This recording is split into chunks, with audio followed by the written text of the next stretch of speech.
Il Presidente.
La seduta è aperta. The sitting is open. L'ordine del giorno. The agenda covers the declaration of the President of the European Commission on the State of the Union. Before I give the floor to President Juncker, who I'd like to first of all thank and welcome, and also the members of the European Commission who are here with him, I want to give you some information to do with the organisation of the debate today. Yesterday, I said that I considered this Parliament to be the beating heart of the European Union, the very place where the debate will take place on the future of the European Union.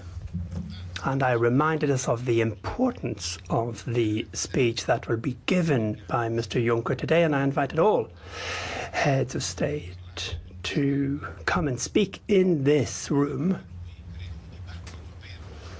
because I think that we are open to a debate on the future of the Union, because we are convinced that this Parliament can make a determinative contribution to the growth of the Union, the improvement of the Union, to change the things that must be changed, but also to work together with the other institutions in order to fulfill all of the reforms that are required, the institutional reforms, those reforms that look at actions against terrorism, against illegal migration, and against the exploitation of human beings, but also to work with the aim of creating new jobs,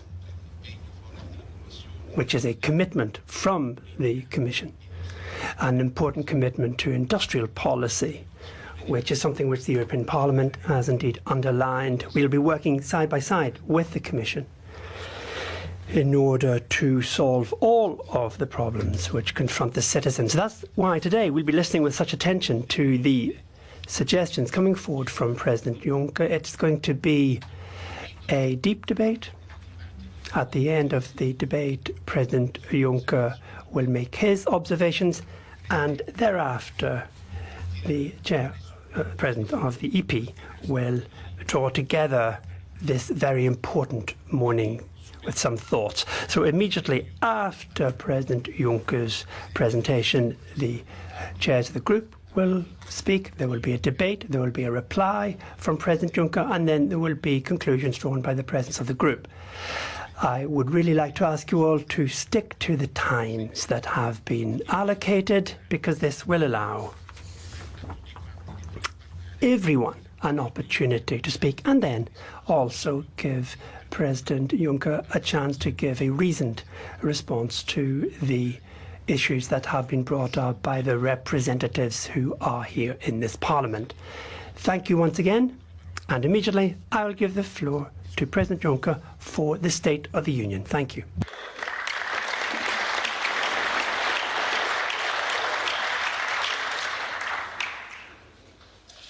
Mr. President, honourable members of the European Parliament, when I stood before you this time last year, I had a somewhat easier speech to give. It was plain for all to see that our Union was not in a good state. Europe was battered and bruised by a year that shocked our very foundation. We only had two choices: either come together around a positive European agenda, or each retreat into our own corners. Faced with this choice, I argued for unity.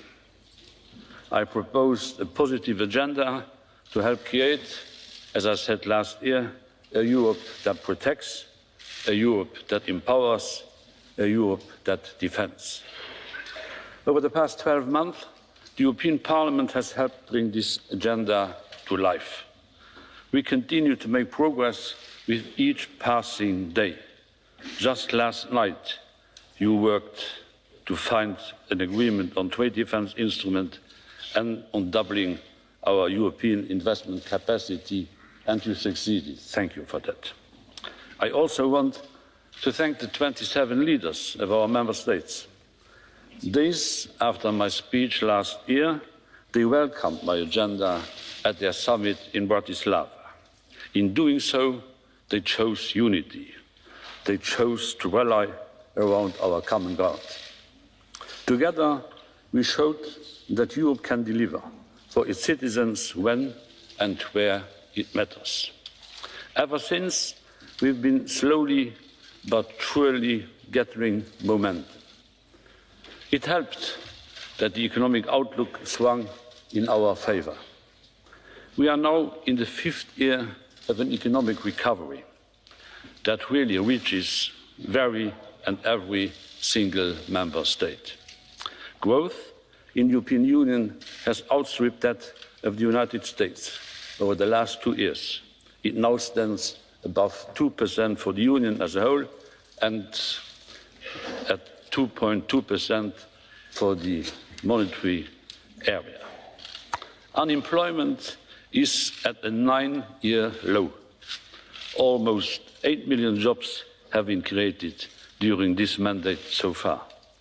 With 235 million people at work, more people are in employment in the European Union than ever before. The European Commission cannot take the credit for this alone, though I'm sure that had 8 million jobs been lost, we would have taken the blame.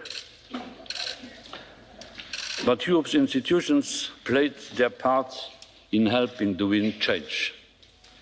We can take credit for our European investment plan, which has triggered 225 billion worth of investment so far.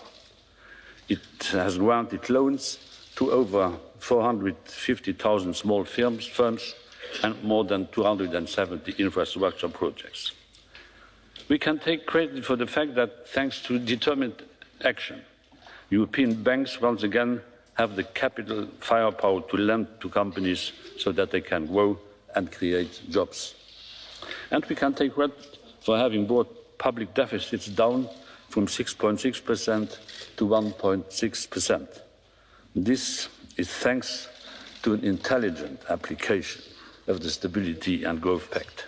We ask for fiscal discipline, but are careful not to kill growth. This is in fact working very well across the Union, despite some criticism.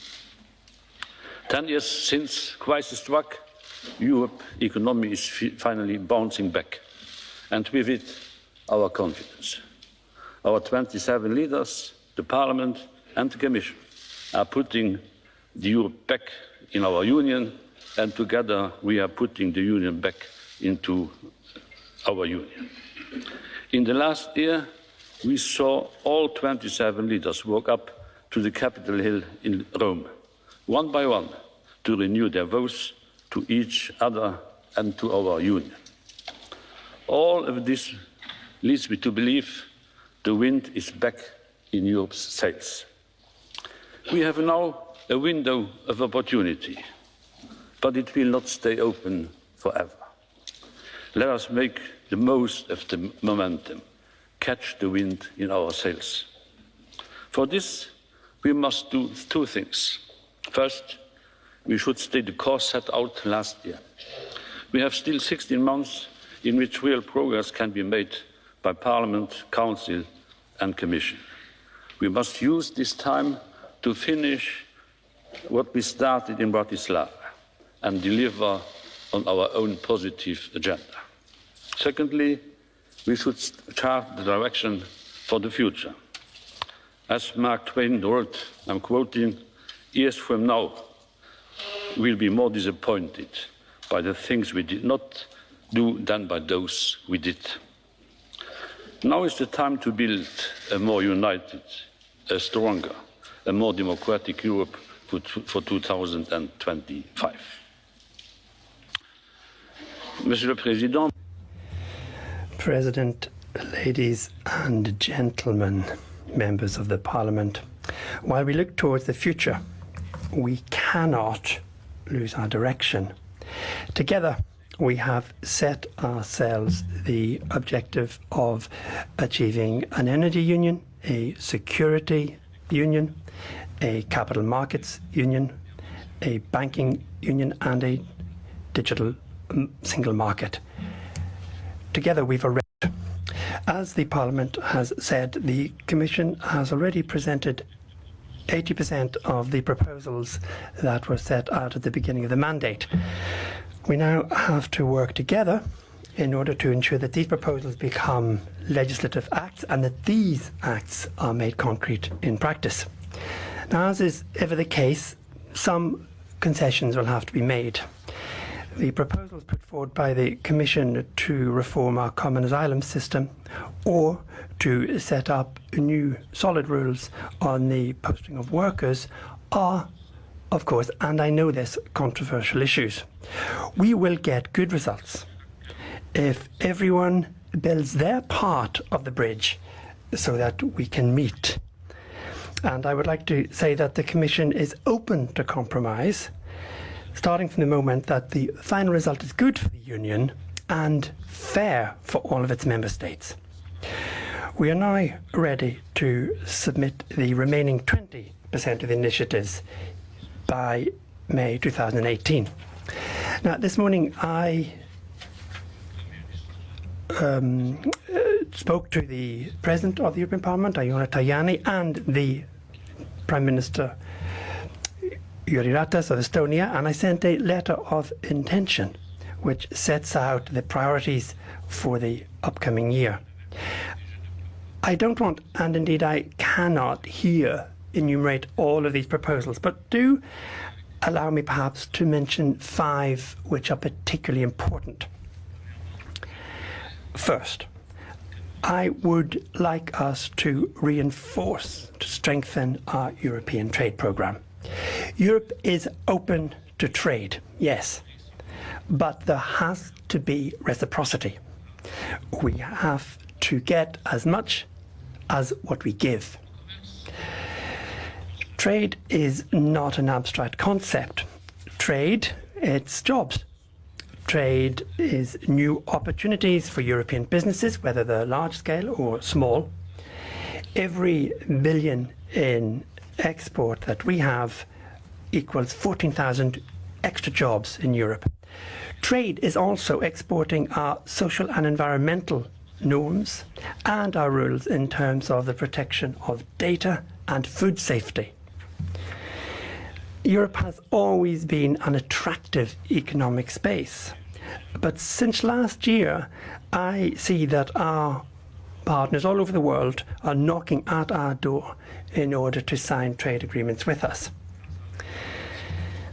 Thanks to the help of this Parliament, we've just concluded a trade agreement with Canada, which will be provisionally applicable starting next week. We found a political agreement with Japan on a new future economic partnership, and by the end of this year we have a very good chance to achieve the same with Mexico and the countries of South America. Today we're suggesting that we open trade negotiations with Australia and with New Zealand. I would like all of these agreements to be finalised by the end of our mandate, and I am absolutely committed to them being negotiated in the greatest transparency. This opening to exchanges has to go hand in hand with increased transparency for our decision-making processes. The European Parliament will have the last word on all of these trade agreements.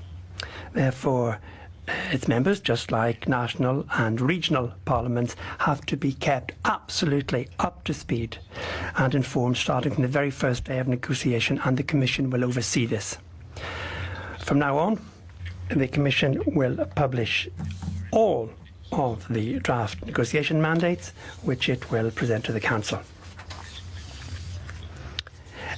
The citizen has the right to know what the Commission is putting forward. We have finished with the lack of transparency. We're going to finish with rumours and ideas of intention that the complaints that the Commission very often is being the subject of.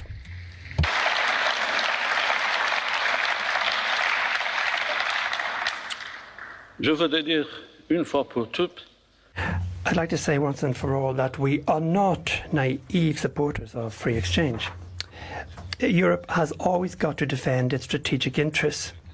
This is why we suggest today a new framework for the EU on how we examine investments. In English, it's called investment screening. If a public business, a foreign public business, wants to buy a strategic European port, part of our energy infrastructure, or one of our businesses in, for example, defence technology, that can only happen in full transparency via a deep examination and debate. This is our political responsibility to know what is happening here in order to be able, if we need, to protect our collective security.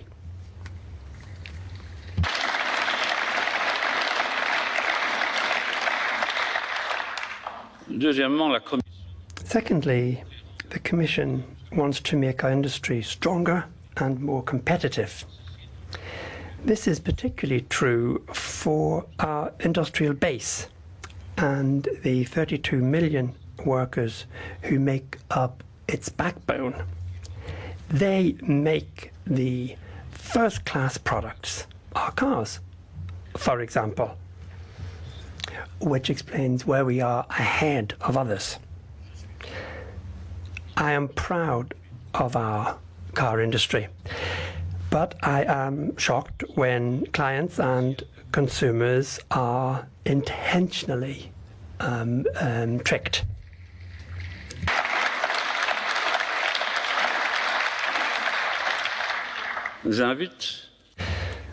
I therefore invite the automobile industry to make a proper amends for that and to correct what they're doing, rather than trying to trick and to lead people into error. The car constructors ought to invest in clean cars, which are those of the future. Ladies and gentlemen, we are going to present today a new industrial strategy for Europe. which will allow our industry to remain and become the very first in the area of innovation, digitalization and decarbonisation. Thirdly, I want Europe to be in the vanguard of the fight against climate change. Last year, we set global climate norms with the ratification of the Paris Agreement, indeed in this very assembly. Confronted by the reduction of the ambitions which the United States has shown, Europe is going to work to ensure that the planet remains great and it remains the indivisible homeland of all humanity. The Commission will shortly present a proposal to reduce carbon in the transport sector. Fourthly, I want us to protect better Europeans in the digital area. During the past 3 years, we have made progress in the securitization of the Internet. There have been new rules put forward by the Commission which will protect our intellectual property, our cultural diversity and our private personal data. We have strengthened the struggle against terrorist propaganda and online radicalization. But Europe remains poorly equipped, confronted by cyber attacks.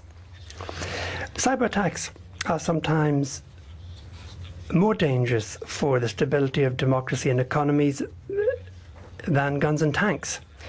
Only last year, we have noted more than 4,000 attacks by cyberware, and 80% of European enterprises have known at least one incident linked to cyber safety. These cyber attacks do not know borders and they spare nobody. This is why the Commission is proposing today new tools and particularly a European cybersecurity agency to better defend us against these attacks. And fifth, migration remains on our radar.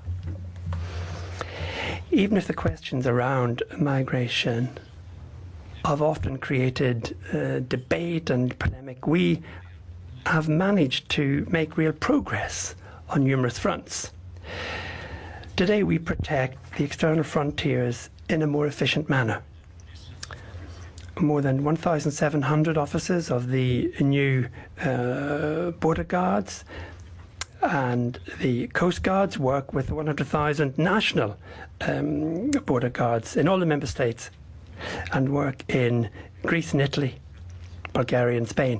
We have common borders with the states who are not in the very front line of the geographic situation. They must not be left alone for their protection. We have to have common frontiers and common protection. We have managed to slow down the flows of irregular migrants, which is the source of great worry in many countries. We have reduced the number of irregular arrivals by 97% in the Eastern Mediterranean, thanks to the agreement that we drew up with Turkey. And this summer, we managed to better control the Central Mediterranean routes. The arrivals have gone down by 81% in August compared to the same month last year. In this way, we have considerably reduced the number of human lives lost in the Mediterranean. I can't talk about migration without making a heartfelt homage to Italy for its perseverance and its generosity.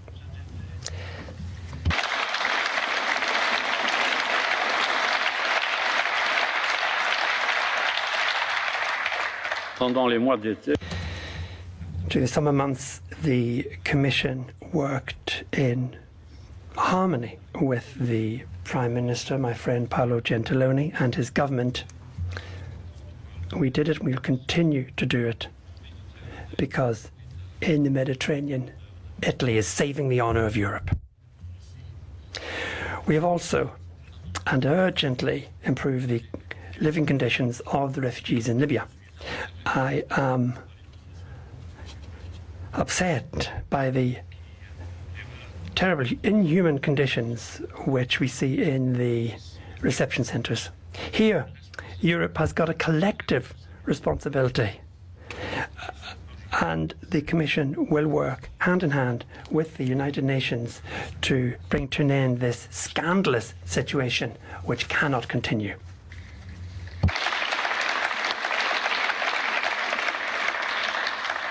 Even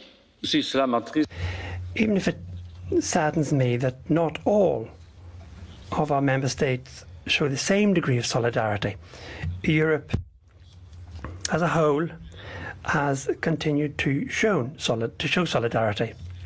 Only last year, our member states gave asylum to over 720,000 refugees, or have foreseen how they would be replaced. It's 3 times more than Australia, Canada and the United States together. Europe, contrary to what is often said, is not a fortress and must never become one.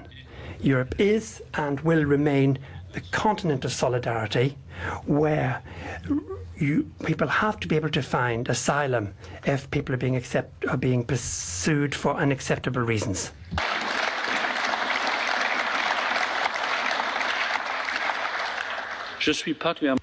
And I'm particularly proud of those young Europeans who are volunteering to give language courses to Syrian refugees, or to all those young people who, by their thousands, have joined our new European Solidarity Corps. These young people give both life and colour to European solidarity.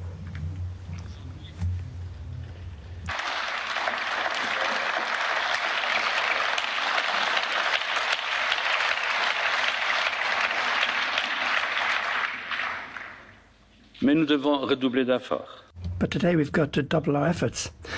Before the end of the month, the Commission will present a new series of proposals focused on returns, solidarity with Africa, and the opening up of paths of legal migration. In particular, when it comes to the issue of returns, I want to repeat this. Those who have no right to stay in Europe have got to go back to their country of origin. Only 36% of migrants in irregular situation are sent back. It is obvious that we have to considerably strengthen our activities in this area. This is the only way that Europe will be able to show proof of solidarity with regard to the refugees who really need protection.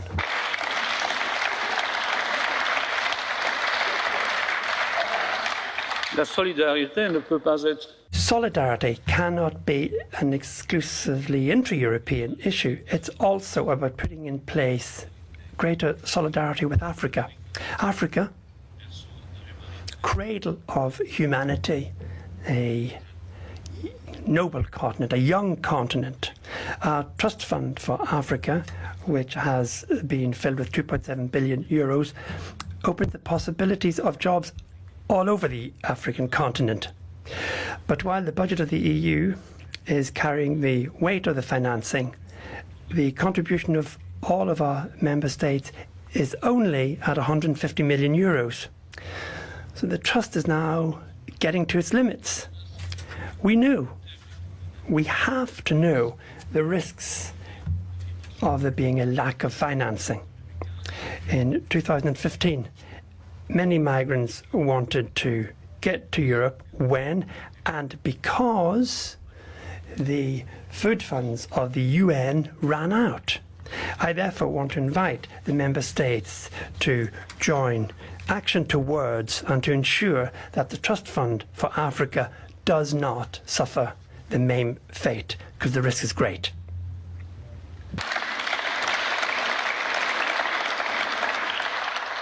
Nous allons aussi travailler à l'ouverture. We are also going to work towards the opening of legal migration routes. Irregular migration will only stop when the migrants have got another option than undertaking a perilous journey. Nous sommes sur le point de réinstaller. We're on the point of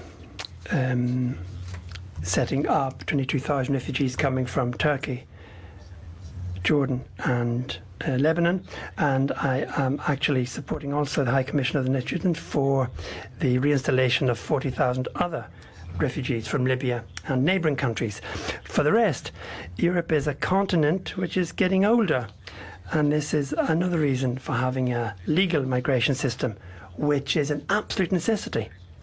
This is why the Commission has put forward proposals to facilitate access for migrants to the European Blue Card, and I want to thank the support of the Parliament for this proposal. President. Mr. President, ladies and gentlemen, honourable members, I have just listed a small number of initiatives that we want to complete by the end of next year. And we have to do that. But even that is not enough if we're to win the hearts and minds of the people of Europe. The time has come to set the course for the future. In March, the Commission published its white paper on the future of Europe with 5 different scenarios, setting out how Europe might look in 2025. These scenarios were debated, sometimes superficially, sometimes in depth. They were analysed, and sometimes they were torn apart. And that is the way things should be, because that's what they were for. We have to set in train a process which will allow the people of Europe themselves to determine their future. The future of Europe is not something that can be dictated from above. Any such decision must be based on a broad consensus in the wake of democratic debate. This House has made an active contribution to this debate, and I'd like to thank all of the rapporteurs concerned. I'd also like to thank those members who've taken part in the more than 2,000 public stakeholder consultations which the Commission has organised around Europe since March.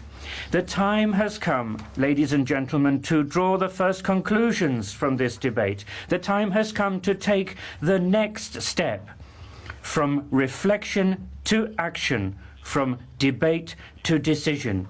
Let me now set out the way I see things. You're about to hear my very personal scenario number 6. This is born out of decades of personal experience.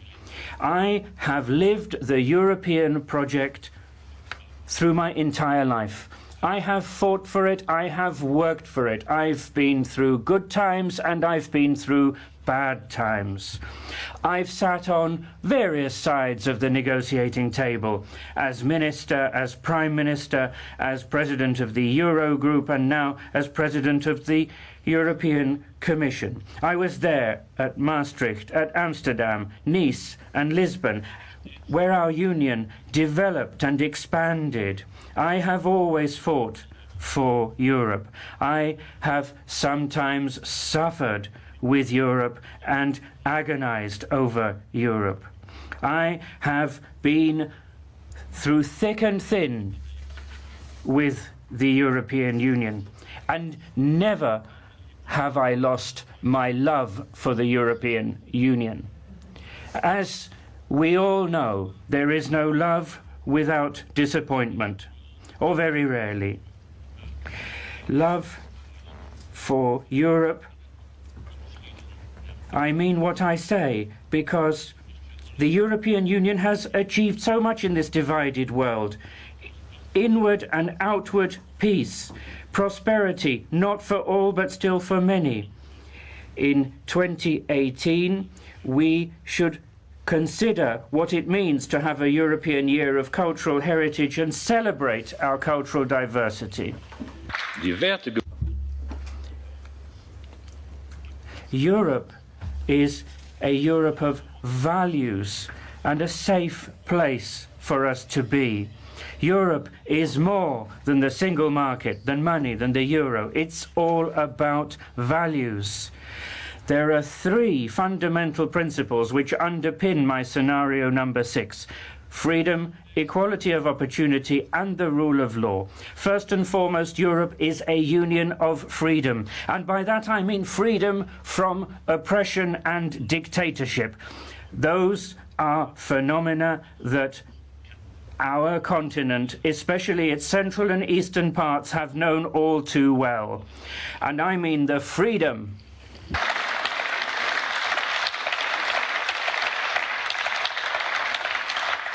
eine Freiheit, and I mean the freedom to speak our minds, whether as citizens or as journalists. This is not to be taken for granted, and yet it is these values of freedom upon which our union is built. Freedom is not something handed down to us. We have to fight for it in Europe and in the world. Europa muss eine Europe must be a union of equality and equality of opportunity. That means equality between its members, be they big, be they small, be they in the east, the west, the north, or the south. Europe stretches from Vigo to Varna, from Spain to Bulgaria. Europa muss mit Europe needs to breathe with both its lungs, the eastern lung and the western lung. Otherwise, our continent will suffocate. In a union of equality, there cannot be second-class citizens. It is unacceptable that in 2017 children are dying in Europe from diseases which should have been eradicated long ago.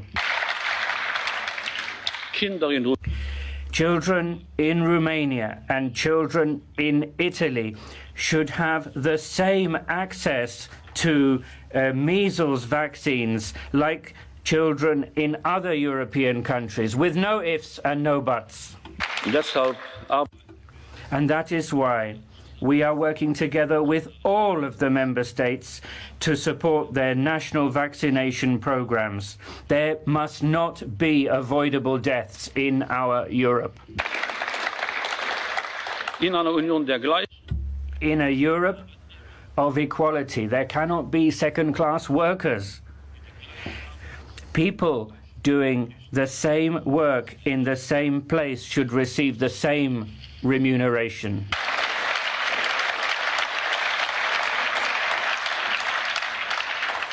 diesem Ziel That is what is behind the Commission's proposals on the posting of workers. We need to make sure that all EU rules on worker mobility are implemented fairly, simply and effectively. And for that, we need a new European supervisory and implementation authority. It is absurd for us to have a banking supervisory authority making sure that banking standards are respected when we don't have a common labour market authority which makes sure that the single market is built on fairness. wir werden diese We are going to set up such an authority. In a union of equality, there can be no second-class consumers. I, for one, cannot accept that people, especially in Central and Eastern Europe, are buying poorer quality products which have the same packaging and the same label as those sold in other countries.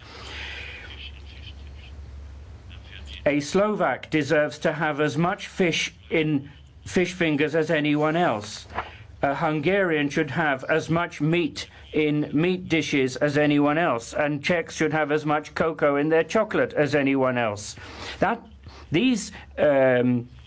These practices are already forbidden by EU law, and we have to make sure that that EU law is enforced, and we need to ensure the national authorities have the wherewithal to root out these practices. In Europe, law has muscle. It's not muscle that lays down the law.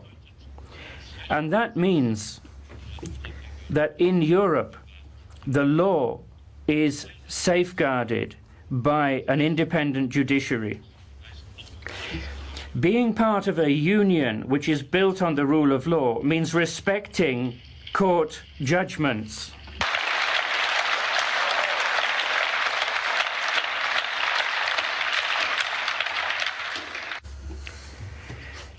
Our member states have given the European Court of Justice the powers to take the ultimate decision, and that means ECJ judgments have to be respected in all cases. Failing to respect them and undermining national justice systems means stealing citizens' fundamental rights. In the European Union, the rule of law is not optional. It's a duty. Our union is not a state, but it's still governed by the rule of law.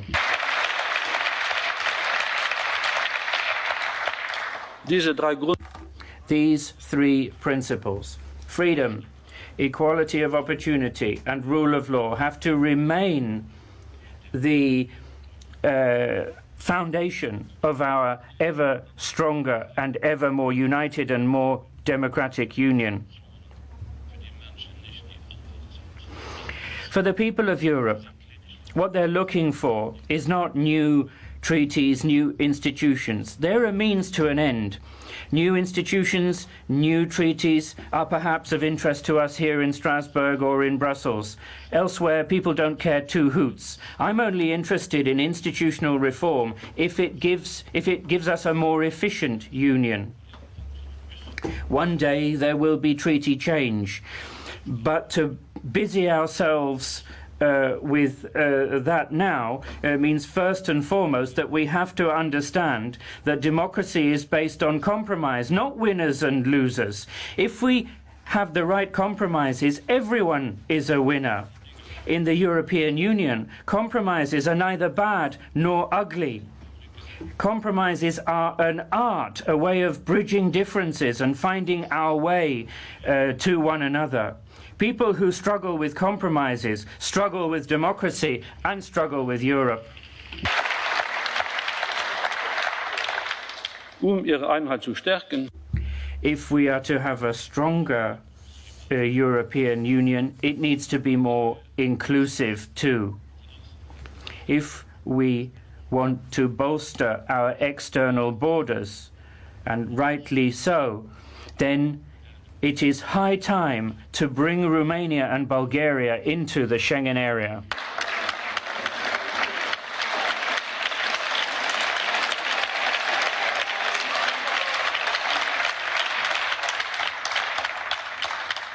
Im Übrigen, and incidentally, Croatia too deserves full membership of the Schengen area as soon as all of the criteria are met.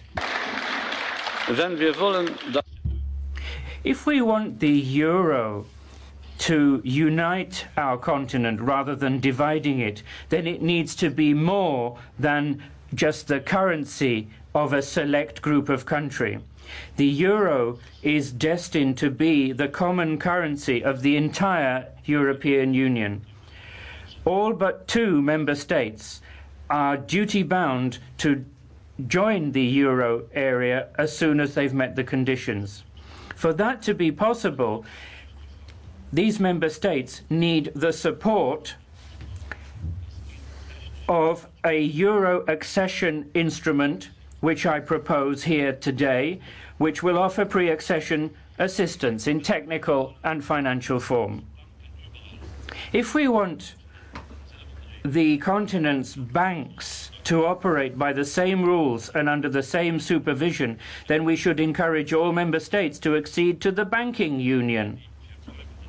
That means we must reduce the remaining risks in the banking systems of certain member states. The banking union will only work if risk reduction and risk mitigation goes hand in hand. For us to be able to ensure that that is the case, a certain number of preconditions have to be in place, as proposed by the Commission in November 2015. We can only have a common deposit guarantee scheme when all of the member states have done their homework. If we want to see an end to social fragmentation and social dumping in Europe, the member states, as soon as possible, and at the latest by the Gothenburg summit in November, should agree on the European Pillar of Social Rights. National social security systems are going to continue to have their differences and will continue to be separate, but we should still at least agree on a European Union of social standards to ensure that we have a consensus about what is socially fair and what isn't socially fair on our single market. Ich bleibe davon überzeugt, damit Europa gelingt, a successful Europe must not give workers the cold shoulder. Ladies and gentlemen, if we want to have greater stability in our neighbourhood, then we need to offer a credible enlargement prospect to the countries of the Western Balkans.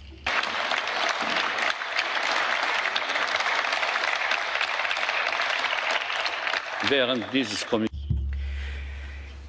During the term of office of this Commission and this Parliament, there will be no new accessions because the conditions for accession will not have been met. However, in future, the European Union will have more than 27 member states.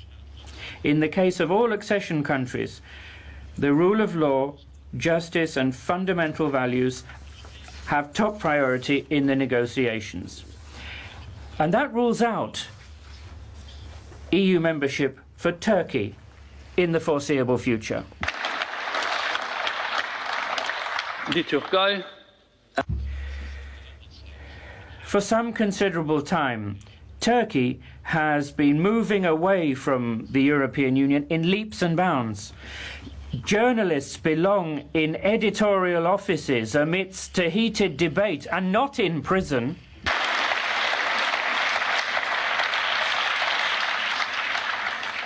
Ich appelliere heute. I appeal today to the powers that be in Turkey. Let our journalists go, and not just our journalists. Stop calling our member states and our heads of state and government fascists and Nazis.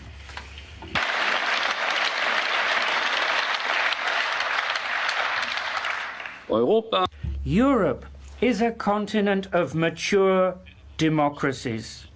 Those who knowingly offend pull up the drawbridge. And sometimes I have the impression that there are those in Turkey who want to pull up the drawbridge and later blame the European Union for the failure of accession negotiations.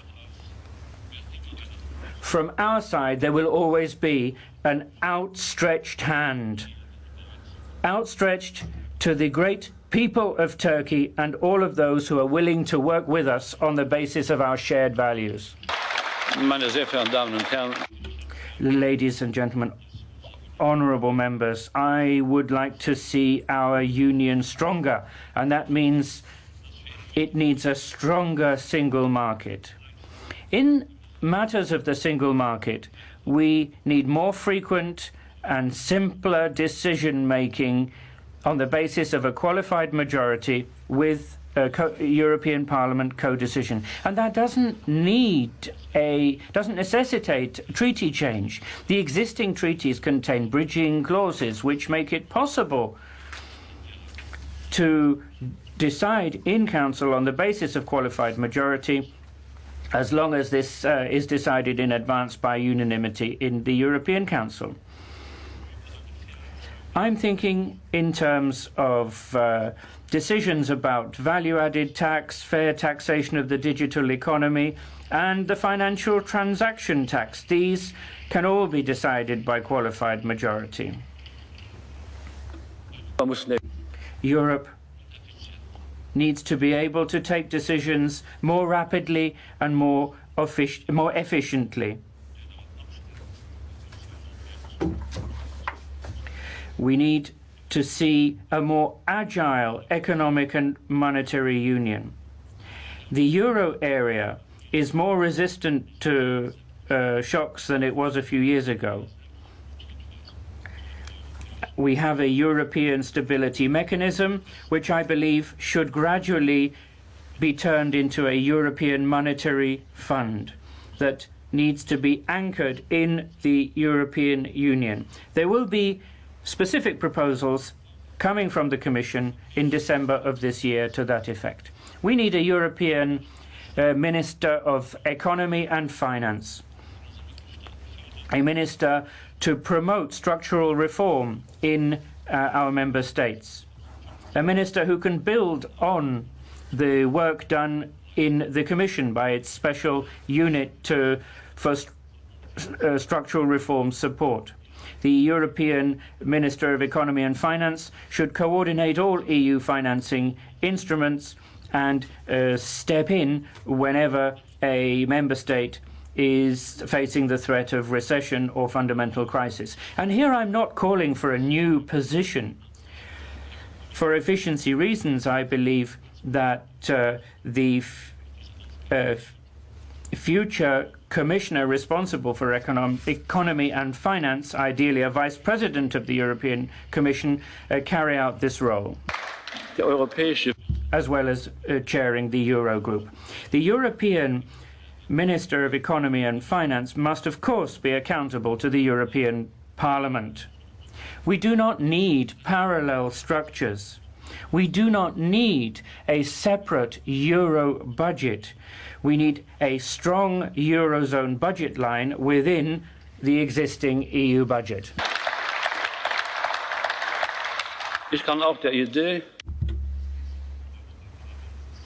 Nor do I see great merit in the idea of a separate Euro Parliament. The Parliament of the Euro area is this one, the European Parliament.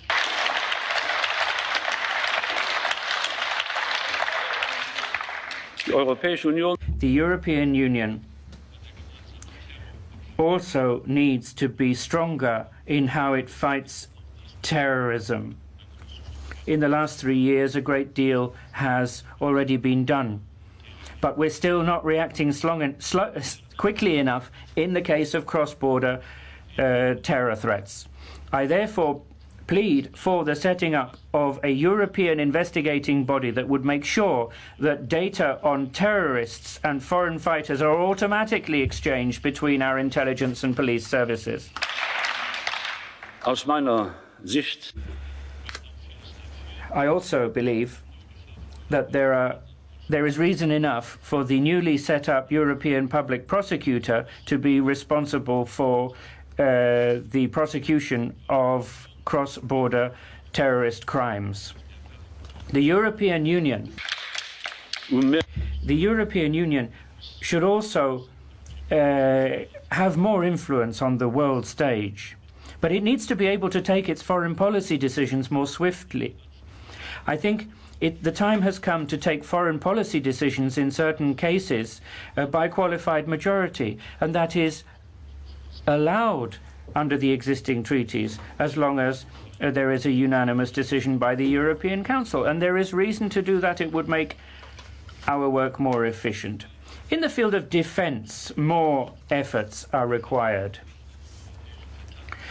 The setting up of a European Defence Fund is on our agenda. Permanent structured cooperation in the defence field is well on the way.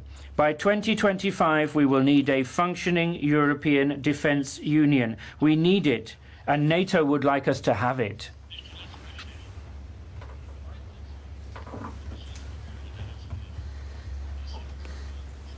The Union should continue to do what the Commission has sought to do lately, i.e. to concentrate on the important things. We shouldn't annoy the people of Europe with nitpicking and nitty-gritty. We need to act on the big things and keep away from the small things which can be dealt with by the member states. This Commission has tried to play a great role in the big things and to take a back seat on the small things. Each year it's put forward fewer than 25 new initiatives. Remember, the previous Commission was putting out more than 100.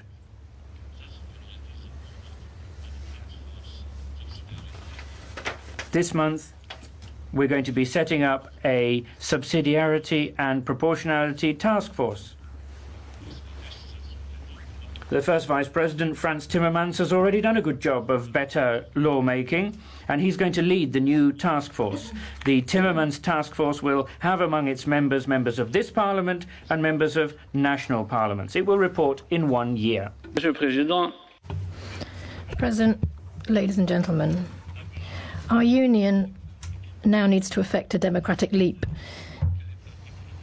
I hope that European political parties will kick off their campaigns for the next elections earlier than they did in the past, because all too often European electoral campaigns have been reduced to a simple totting up of national electoral proposals, and European democracy deserves a lot more than that.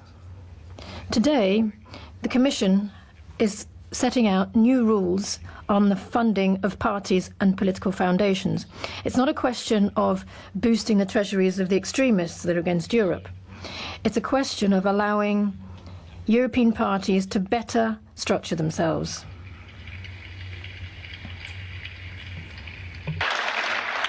je n'ignore pas. I'm well aware that the idea is contested by a number of people, but I have to say that I have quite a lot of sympathy for the idea of having transnational lists for European elections.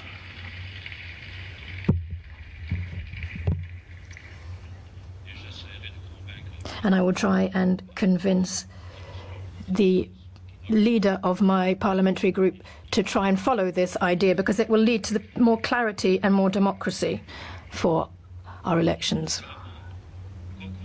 I also think that over the next few months we should involve national parliaments and civil society at the national, regional and local level. We should involve them in the work that we're doing on the future of Europe. Over the last 3 years, members of the Commission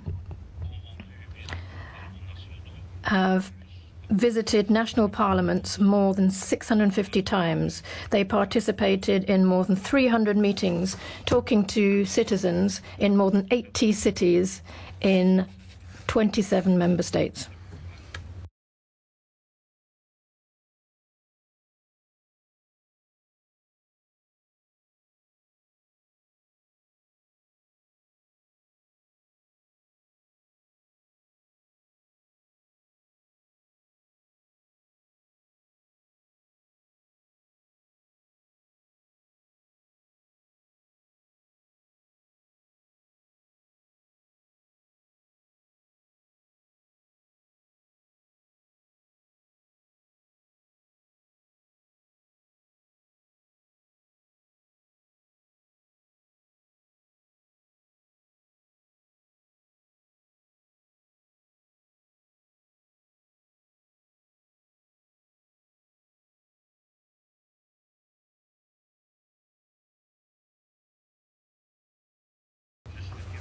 And that's why I support President Macron's idea of organising democratic conventions throughout Europe in 2018.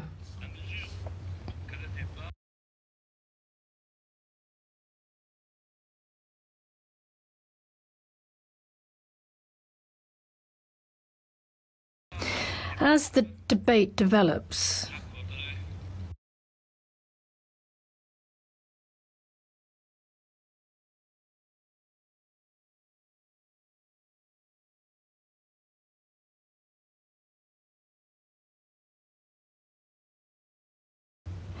I will be attaching a great deal of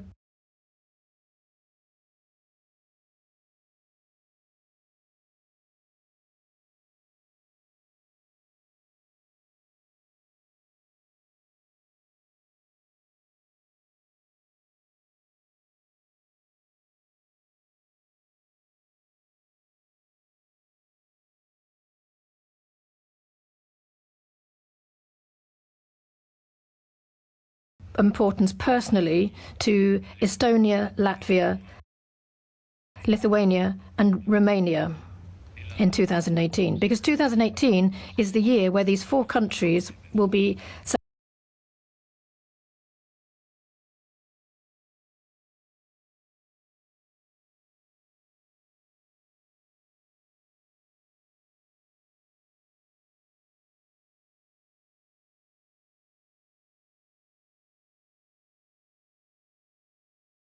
celebrating their 100th birthday. Those who have the ambition to shape our future and our continent need to know about and honour our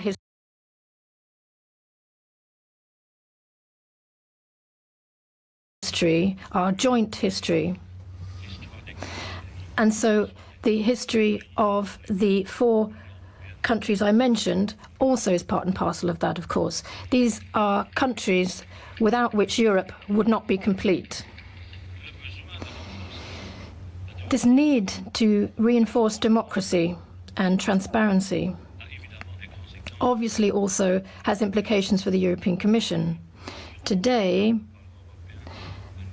I am handing out to the European Parliament a new code of conduct for commissioners. First and foremost, this code of conduct specifies that commissioners can stand in European elections under perfectly normal conditions. Obviously, the new code will shore up the obligations of commissioners when it comes to integrity during and after their mandate. Whoever wants to boost European democracy could never accept that the major democratic progress inherent in the heads of list system, the Spitzenkandidaten system, would never go along with that not being renewed, because it was an innovation and led to more democracy. And I'm convinced, but myself, by the way, will not be a candidate, but I'm convinced that the future president will make the most of this experience. Présentez-vous, mais vous ne serez... You can stand if you like, but you won't be elected. Plus de démocratie. More democracy, that's what we need. And that means more efficiency, of course. European efficiency would be very much at an advantage if we were to merge together the presidencies of the European Commission and the European Council. That would lead to a massive boost in efficiency. This proposal does not target in any way my excellent friend Donald Tusk, who I have been working with very harmoniously for over the last 3 years, right from the start of our mandate.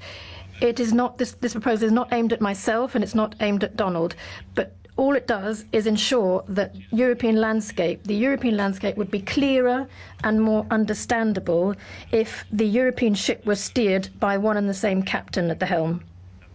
So if we just had a single president, it would better reflect the true nature of our European Union, which is a union of states and a union of citizens.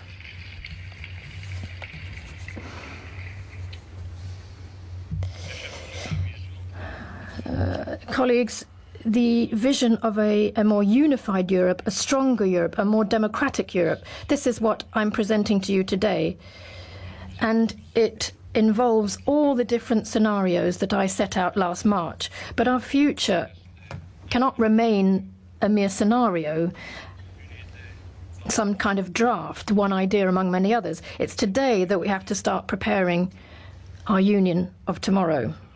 This morning, I sent President Tajani, President Tusk, and also to the future presidencies in Council of the Council, from now until March 2019, I sent them a roadmap setting out the direction that we need to follow. And one important element in this is the budget that the Commission will be presenting in May 2018. There too, we have a choice to make here. Either we ensure that the European Union's ambitions are given a budget commensurate to those ambitions, and that is something that I'm very much in favour of. We shouldn't be making any cuts. That would be the other option, which I would not be in favour of. March March 29th, 2019, that will be the date where the United Kingdom will leave the European Union. This will be a very sad and tragic moment in our history. We will always regret this, and I think that you will regret it as well soon, if I might say.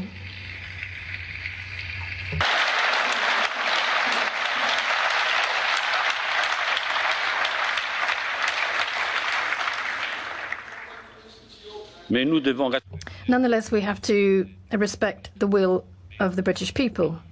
But we are going to make progress. We will keep moving. We will move on, because Brexit isn't everything. It's not the future of Europe.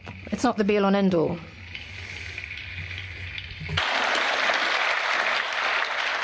The 30th of March 2019, on that date, will be a union of 27. And I suggest that we prepare very well for that date. The European Parliament elections will have taken place just a few weeks later, in May 2019. That date will be a very important meeting with European democracy. We need to ensure that European citizens go to the ballot box having a very clear vision of the way in which the European Union will develop in the years to come. And that's why I am calling on President Tusk and on Romania, which will have the presidency during the first half of the year 2019. I want them to organize a special summit in Romania on the 30th of March 2019. And I would like that summit to be held in the magnificent ancient city of Sibiu, which I also know under the name of Hermannstadt. That would be the right moment to take very important decisions, essential decisions, in fact, to shape Europe, a more united Europe, a stronger and more democratic Europe. My hope is that on the 30th of March 2019, Europeans will wake up in a union where they know that we're defending their values, where all member states vigorously respect the rule of law, where being a full member of the Eurozone, the banking union and the Schengen area have become a standard for every member state of the European Union.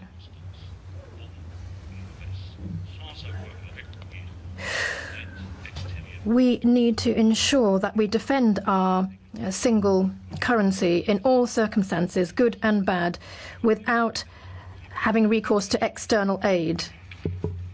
Our single market needs to be fairer for workers in the East and the West, and I hope that they will wake up in a world like that. We also need to agree on a bedrock of social standards, where profits are taxed where they are generated, where terrorists find no fault lines to exploit, and where we will have agreed on the creation of a true European Defence Union, where a single president will be at the helm of the work of the Commission and the Council, after having been elected in the wake of a pan-European electoral campaign. So yes, on the 30th of March 2019, our citizens will wake up in that kind of union. And if that's the case, they will need to take part in the elections, to vote. And they need to realize that our union is working for them.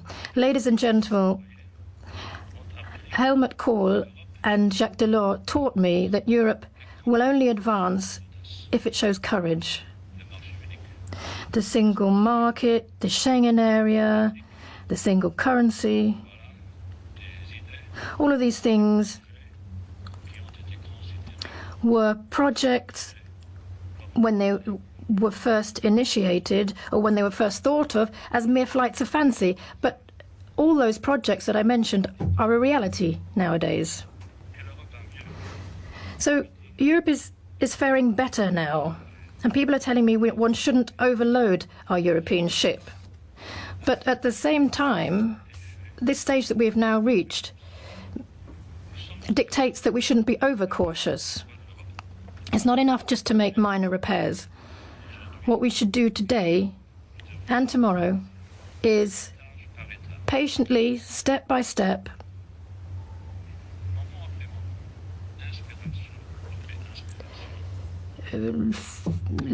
from one inspiration to the next, moving onwards, and complete not just the roof of our European house, but proceed in building and completing all of the floors of that house. We need to finish the job as a whole. Now that the sun is shining, this is when we need to do it.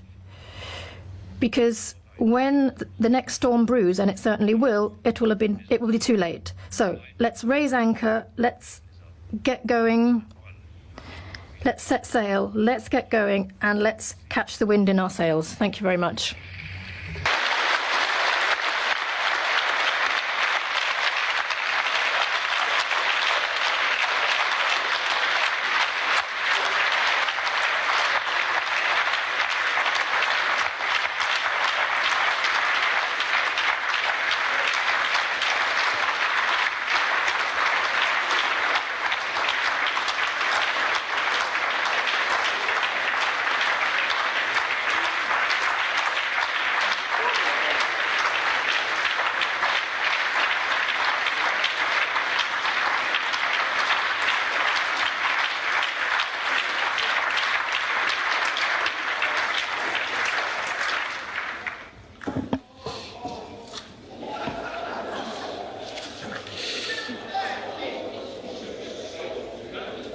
Grazie. Thank you, President of the Commission.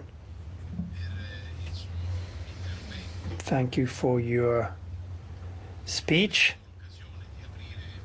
which now gives us the opportunity to have an important debate on the future of our European Union.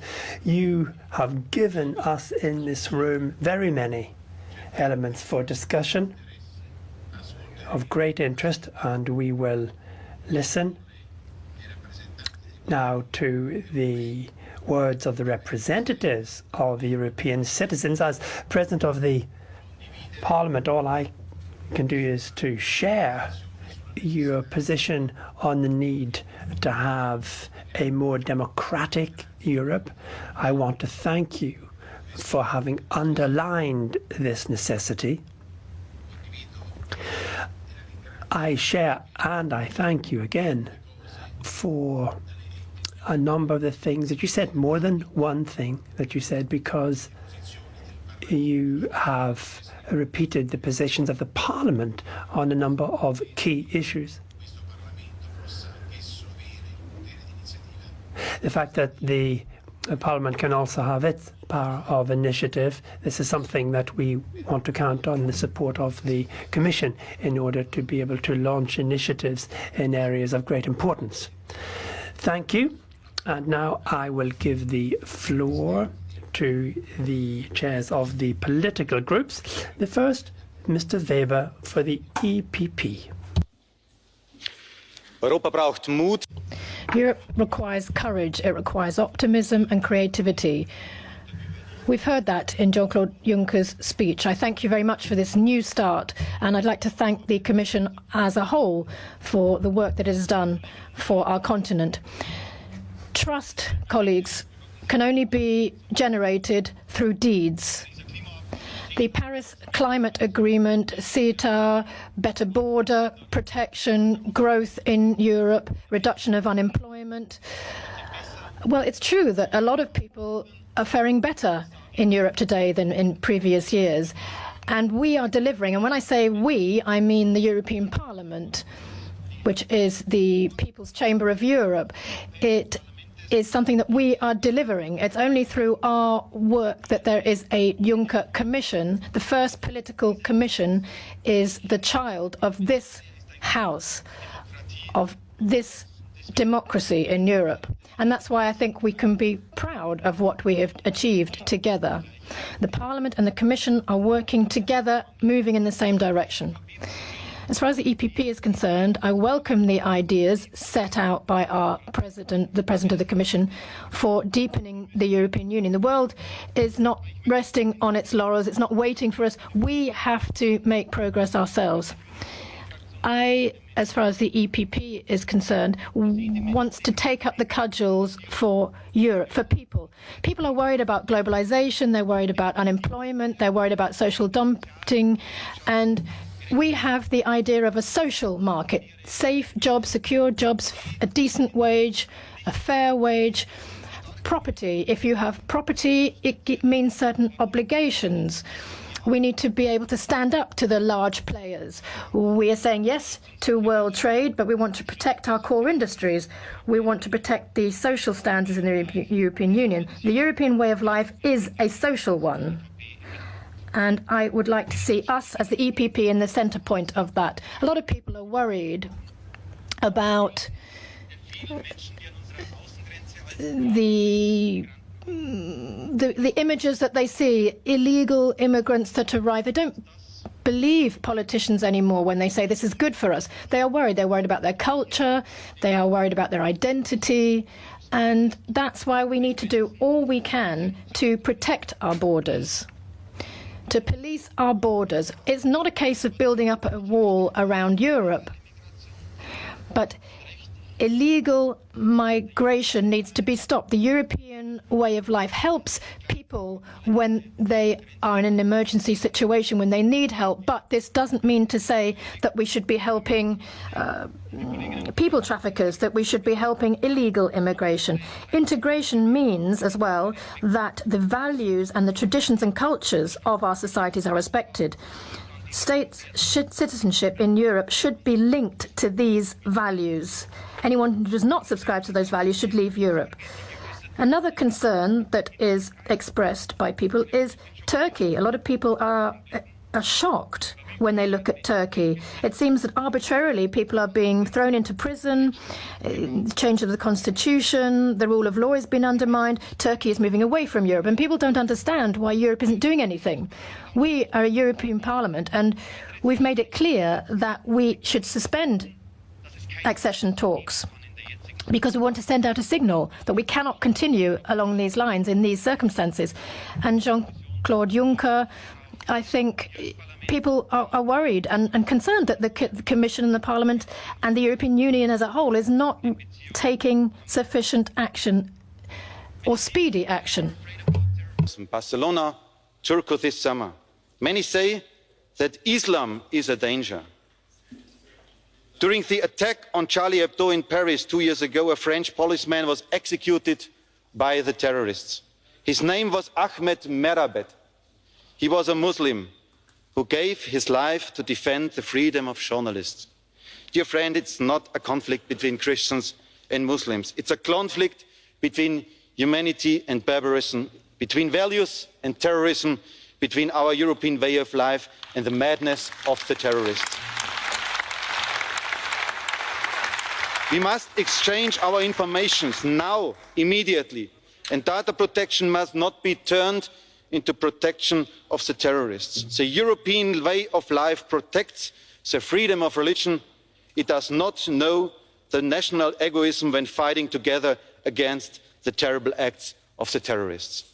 And dear friends, many people, as a last perspective from the people's point of view, are afraid when they are looking eastwards.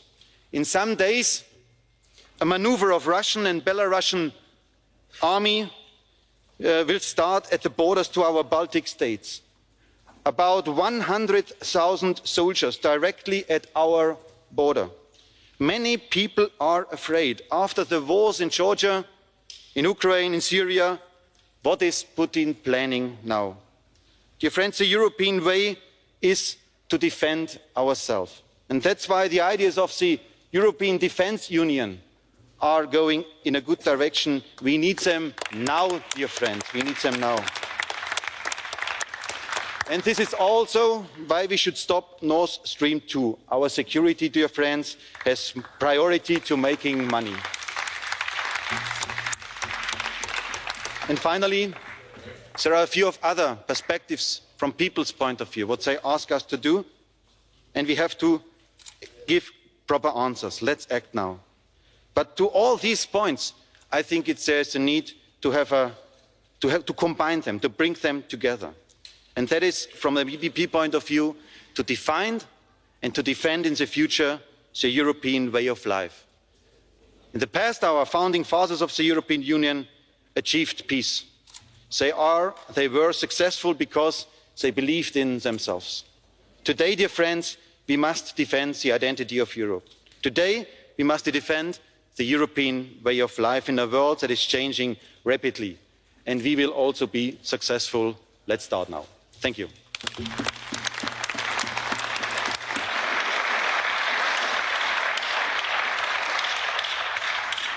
And now, in the name of the S&D Group, Mr. Pittella.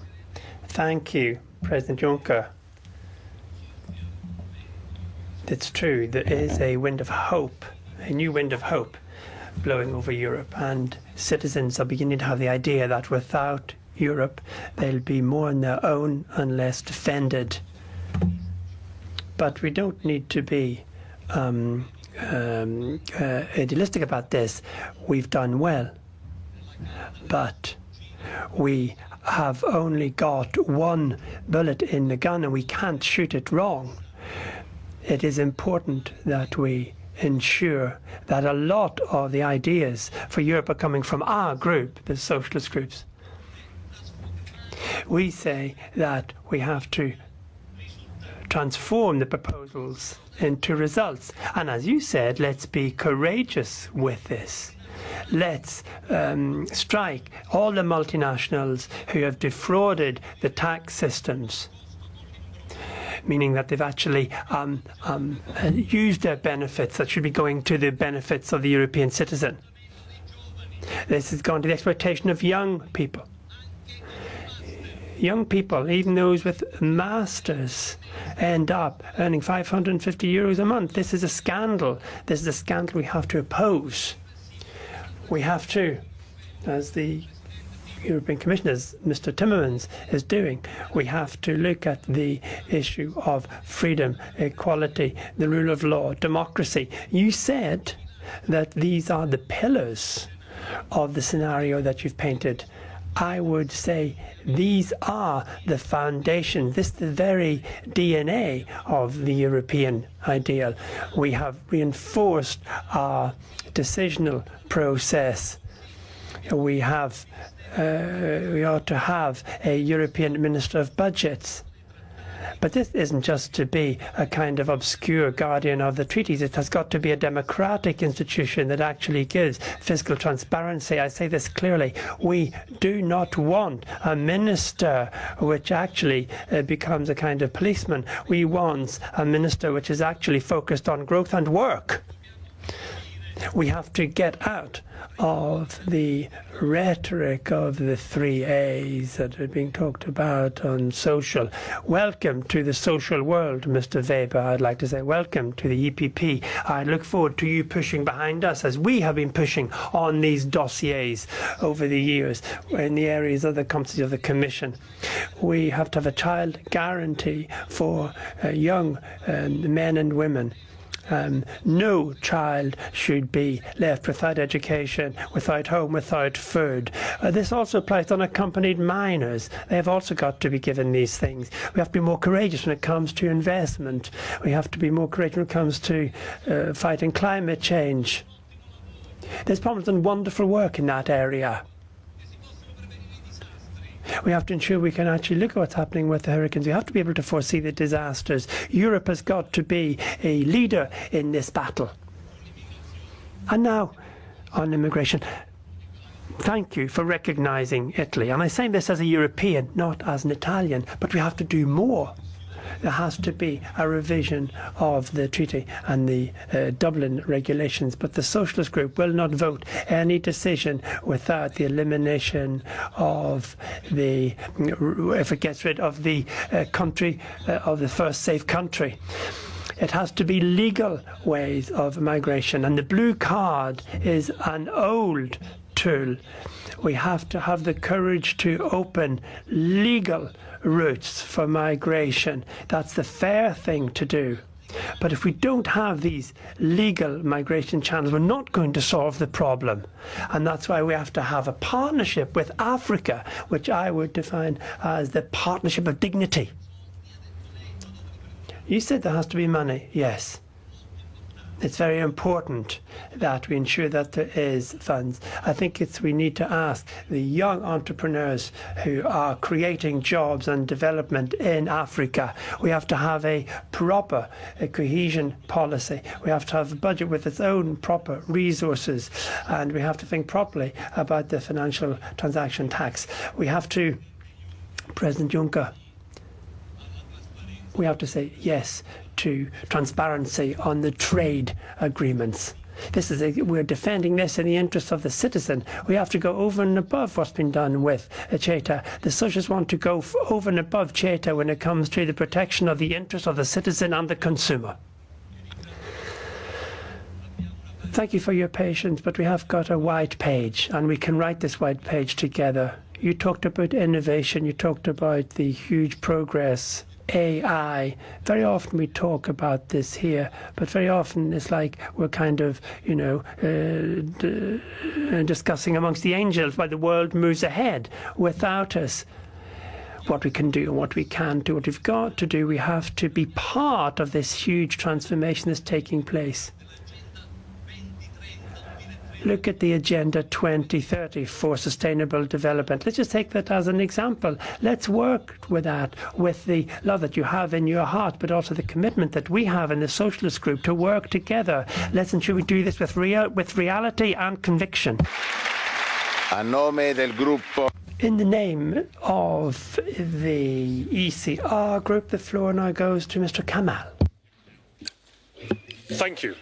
Mr. Juncker, when it comes to jobs, security and freedom, a Europe that protects cannot be a Europe that is protectionist. And the ECR Group believes that the EU needs to create more opportunities, not more regulations and more agencies.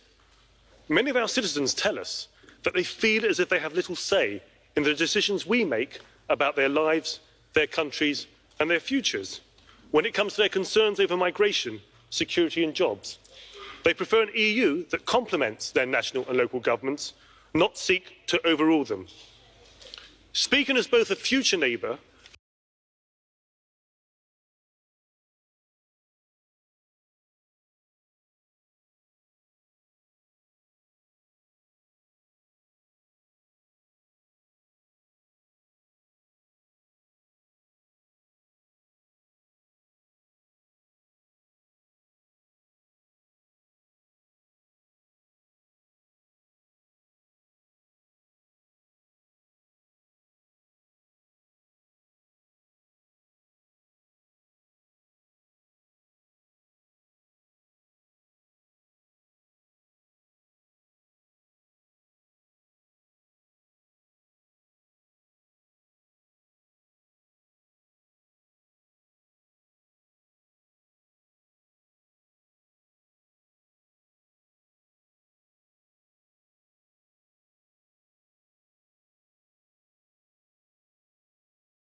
no way that ever Hungary would leave the Union.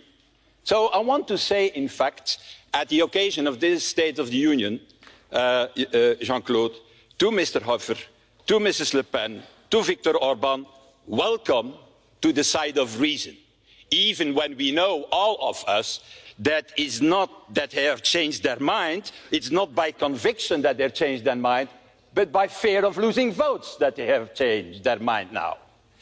And the only way, or the only one for the moment, who still doesn't get it, I think, is Mr. Farage. He is still going on. He said last weekend he called the German EFD to campaign on Brexit. I think it's a fantastic advice to campaign on Brexit. You have to keep up the good work, Nigel. I hope they take it, but unfortunately I don't think that they are so stupid to do that in Germany with the EFD. And because, let's be honest, it's clear what our citizens want. They don't want to destroy Europe. They want to reform Europe. But to destroy it, no bloody way. That is the message of our citizens. And colleagues, and that is what I like so much in the State of the Union this year by Jean-Claude Juncker, let's not make the mistake to think, okay, yeah, the war is over. We have won a few elections in a number of countries, and now the wind is blowing in the right direction. No, what the people want is not to continue with this Europe. They want a reformed European Union. 73% of our citizens want more European action on the side of migration. 75% want more European action.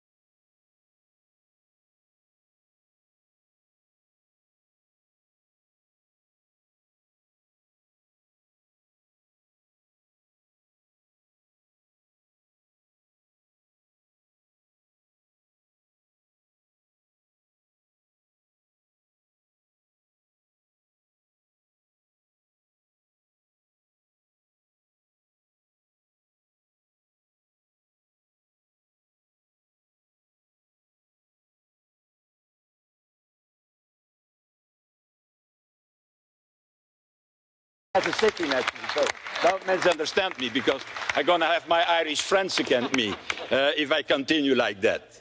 A European border and coast guard and a system of legal, indeed, Gianni, migration, so that people no longer die on our shore, because every dead body that we find in the Mediterranean is a scandal for us, for Europe, even one death in the Mediterranean.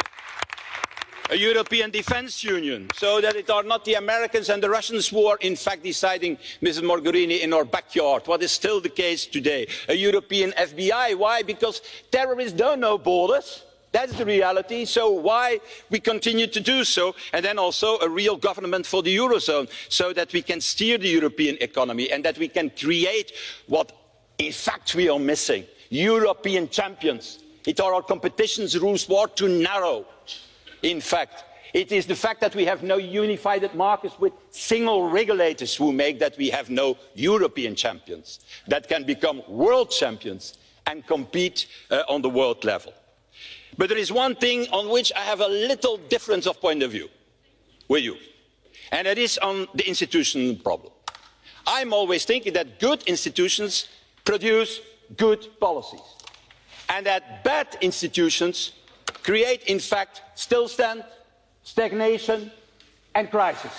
And there are a number of examples of that. And that's the reason why we in this Parliament, and I thank you for the support, really, because that's very helpful, that we want also to create transnationalist and a real European constituency. And why we want to do that?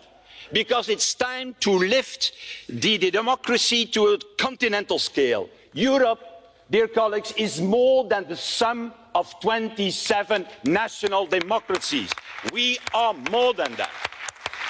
We are, in fact, a democracy on a European scale, also to defend our values and our principles outside the Union, but also inside the Union. This European democracy is necessary, for example, to withstand alt-right governments like we see today, also inside in Poland and in Hungary, would think, in fact, that Trump, with his white supremacy, is the example. Or Putin and Orban would jail opponents is the example. Well, that will never be the example in whatever member state in the European Union. And for that reason, we have to create this European democracy with a transnational, in fact, responsibility. Because we need, as Emmanuel Macron has said it, near to the Acropolis, because we need to be the counterweight of all these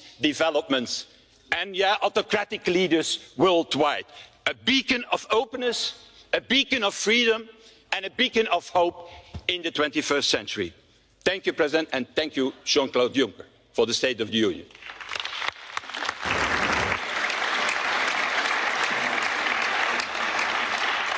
Per il gruppo. Thank you. Now, for the GUI NGL, the floor now goes to Mr. Eric. Monsieur le Commissaire. Mr. President, President of the European Commission, you have painted a canvas which does not represent what the people of the European Union are living through. You cannot paint a canvas made up of statistics. I'm afraid the workers who see their jobs are under threat, the small farmers who see themselves being priced out of the market, the unemployed for whom nothing is being done, these people see a different picture. And however many billions you place upon the altar, what can we actually say we have achieved when people can't make ends meet? That's the crisis in the European Union, the crisis that's sweeping through the European Union, because we are not listening to the people. We don't have the necessary social and environmental idealism. The Antilles, Cuba, and bits of the United States have suffered from a terrible storm. We need to fight climate change. The trade deal with Canada flies in the face of what was agreed in Paris. Europe needs to see social progress, environmental progress in transport, energy, housing, urban renovation, and farming. We need to change the systems of production. That would create thousands of jobs in Europe, and it would allow new training and research opportunities. All of that is possible, not by setting up a European monetary fund, but by turning the Juncker Fund into a real social and environmental development fund, which through the ECB would write off the debts of the member states and kickstart new projects to protect the lives and ambitions of all Europeans. All that the Greek government wants is for training programs for unemployed Greek people to be funded from the Juncker plan. Europe needs to stop being focused on competition. A social Europe with a minimum wage, doing away with precarious work, going back to job security, proper pensions, eradicating poverty, sharing wealth fairly, justice for posted workers, equality between men and women, more rights for people to take decisions in their companies, tax harmonization, fighting tax fraud and tax havens. That's what we need to be doing. Enough of this nauseating discussion of the refugee crisis. Let's have a proper Europe of solidarity. Let's have a development pact with Africa, and let's root out violence and war from the Middle East. It is high time to listen to the people. Democracy is knocking at the door. It's time to listen and let it in.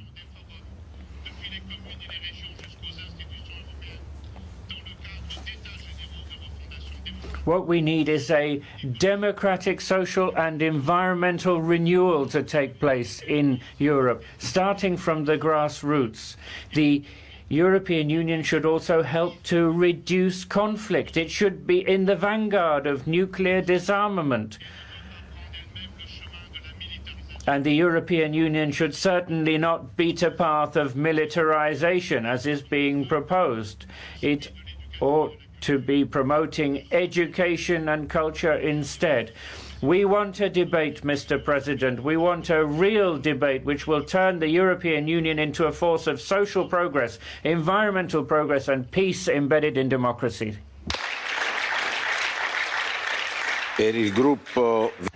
And now for the Green Group, the floor goes to Mr. Lambert. Thank you very much, President. Mr. Juncker, we listened to you very attentively, and I'm trying to put myself in the shoes of all my citizens, all our citizens that cannot go on like this anymore, that can't make ends meet, that are victims of the situation today, that aren't covered by social security, whereas the richest among our society get away scot-free. So there's a lot of problems here. They don't get jobs. Often there's more flexibility that is set out, but it's actually more flexibility, more protection for the people that hold the capital here. And also the fight against terrorism. This is something that needs to be tackled much more. They can't go on as it stands. People are just suffering too much today. A lot of the time, citizens attribute to Europe this scourge that they can't tolerate anymore. We do have a lot of responsibility to bear, but a lot of the time the Commission too often doesn't do enough. Of course, we can congratulate ourselves and be very pleased that Le Pen and Wilder and the like don't carry sway anymore, but a lot of citizens aren't really seeing the benefit of that. Also nationalistic ideas are also happening within your political family, Mr. Juncker. Look at Austria. So often this is called the Commission, the last chance Commission. But I think there's more to it than that. You need to ensure that European integration, you're trying to tell citizens that European integration is in their favour. Sometimes they don't understand that message.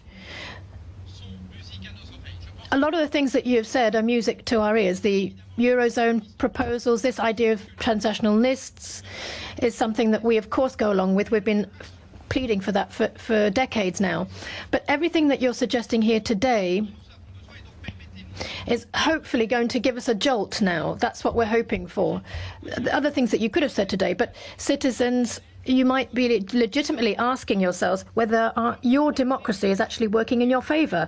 Well, what we need to do is ensure that we reduce inequalities and ensure that our ecological pact is being adhered to. Our objective is to give everybody the possibility of a dignified life. How are we going to achieve that? Well, I am committed to ensuring that all legislation, all actions, all recommendations coming from my committee will be screened for these things, in reducing inequalities, making sure that the ecological balance is stuck to, this kind of thing. Our committee, my committee, will ensure that there is cooperation from the bottom upwards. We will ensure that we realign our trade policies. It's got to condition the access to our markets, respecting social standards, environmental standards, our healthcare standards that we have chosen. Also, we will freeze CETA, the application of CETA, and revise our recommendations for all the trade agreements in the offing at the moment. The internal market, that needs to be reworked. We are completely determined on this. We will be deleting glyphosate. We will be wanting to remove glyphosate and also endocrine disruptors. That is something that we are going to look at very carefully. Europe should be the tool with which we construct our European future. The only opportunity for Europeans finding their place in a world economy is to ensure that they are at the vanguard of developments that will help sustainability on our planet. So rather than defending the current order, our committee, my committee, will be supporting anything that goes in that direction towards that transition. We want a Europe in which nobody feels left in the cold. We need to assume our responsibilities. Also, vis-à-vis people that are banging on the door, asking for our help. We need a more democratic society. Democracy has been harmed when justice isn't adhered to, and when the universities and media are undermined. There needs to be very tight checks on this. Governments need to ensure that everybody is dealt with in the same way. It shouldn't be giving succor to the major players that contain all the capital in their hands. No, democracy is not something that is irreversible. We need to ensure, and you have said that yourself, we are the guarantors of the rule of law. We need to ensure that continues to be the case. The European Union is very rich, a lot richer than it was 60 years ago. It's more wealthy in all kinds of ways. But the only way in which we can take control of our future is to do this together. Mr. Juncker, by implementing this kind of agenda, I think you will have really grasped your final chance. I think you are somebody that will have put Europe back on track again, rather than being someone associated with other less favourable associations. And now for the EFDD, the floor goes to Mr. Farage. Mr. Juncker, that was the most open, honest and truly worrying speech I've heard in my long years in this place. The message is very clear. Brexit has happened, full steam ahead. So new plans. There's to be one powerful president for the whole of the European Union, a finance minister with fresh powers to, as you say yourself, intervene as and when he sees necessary, a stronger European army in a militarised European Union with a stronger and perhaps more aggressive foreign policy too, and more Europe in every single direction, and all of it to be done without the consent of the people. Your plan to fight the next European elections with cross-European, pan-European lists funded by the European Union, but not, as you said, to fund extremists, means what we will find is genuine democratic parties of opposition will not be able to compete in elections on the same playing field. It is reminiscent of regimes of old. Indeed, the way you're treating Hungary and Poland already must remind them of living under the Soviet communists when you attempt to tell them how they should run their own countries. All I can say is thank God we're leaving. But you've learnt nothing from Brexit. If you'd given Cameron concessions, particularly on immigration, the Brexit vote, I have to admit, would never, ever have happened.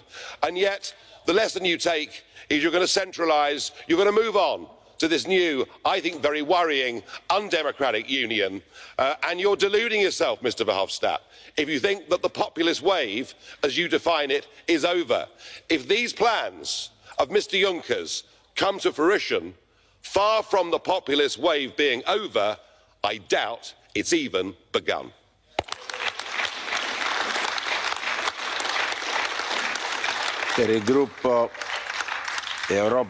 And now for the ENF group, the floor goes to Mr. Wilimski. Thank you, Chair, ladies and gentlemen. We have to say these are apologies for European centralism. European Union is not Europe, and Europe is not the European Union. The European Union is nothing more than less than an association with certain rules. And you can change these rules. And to change the directions, well, we don't agree with it. I don't think you are allowed to make those decisions. It's the people, it's the citizen in the free voting system who are able to make decisions about the direction. And that's the thing. And what Mr. Juncker said today goes exactly against that. What Juncker wants de facto is to force the European Union into a single state. And we know that the euro is not a success story. We have extraordinary debts. We've seen the astonishing unemployment. We've seen the astonishing negative social impact on people's lives. We see this incredible social instability. The second thing Mr. Juncker wants is de facto to actually get rid of all the internal borders. We see 10,000, 100,000, millions of Africans and Arabs are going to be coming to our continent. Oh yeah, everything's going to be there, including terrorists. And we know that the people who committed the terrorist attacks came through these routes into Europe, and that is a threat to security for all citizens of our continent. And they talk about having a defence union. But no, we don't want that. What we want as Austrians, we're a neutral country in Austria. What we do not want to participate in the defence union.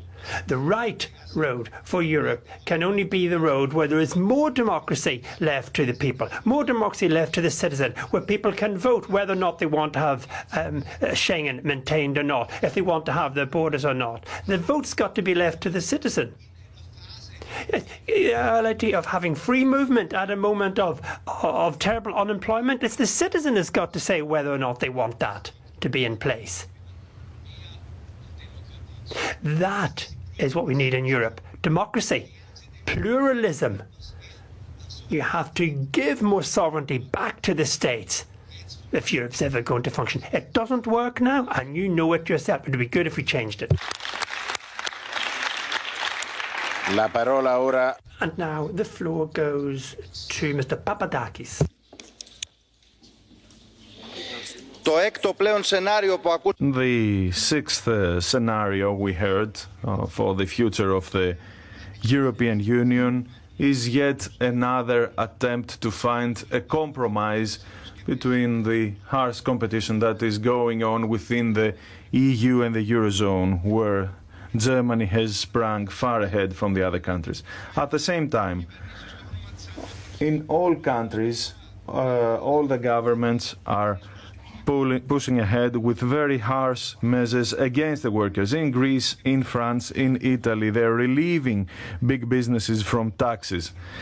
You said some words about the EU becoming more powerful. It only means that the EU is in class against the United States, Japan and China. We cannot hide the fact that despite your talk about peace, the EU is actively taking part in imperialist wars. The EU is only becoming worse, and the people's discontent is growing every day. We need to overthrow the real enemy. Thank you.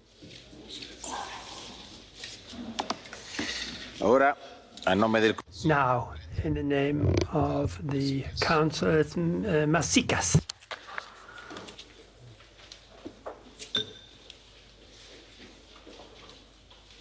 Thank you very much, Mr. President.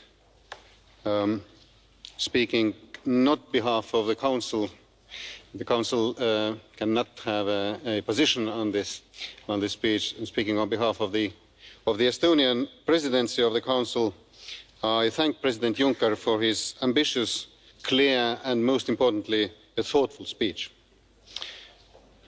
In this moment, with the wind in our sails, we should bear in mind a couple of lessons that the last couple of years have taught us. First, that we who care for our Union must have the courage to make the positive case for EU. It's not only a right thing to do, but it also may pay off in elections. Secondly, we should not be afraid of speaking of the cost of non-EU, of the consequences of, so far, thank God, only hypothetical rolling back some advantages of European integration.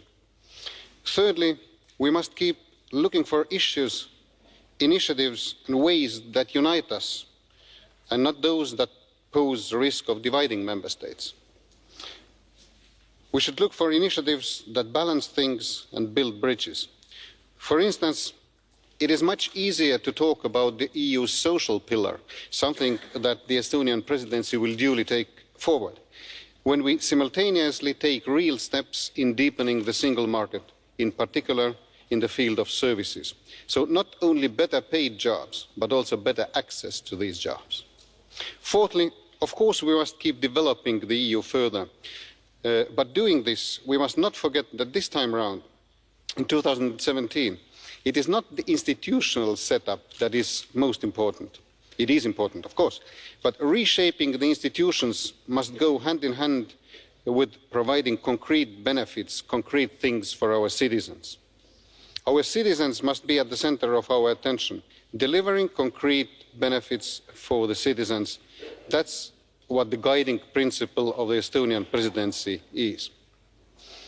Ladies and gentlemen, for the last several years, we have all been working on building a digital single market.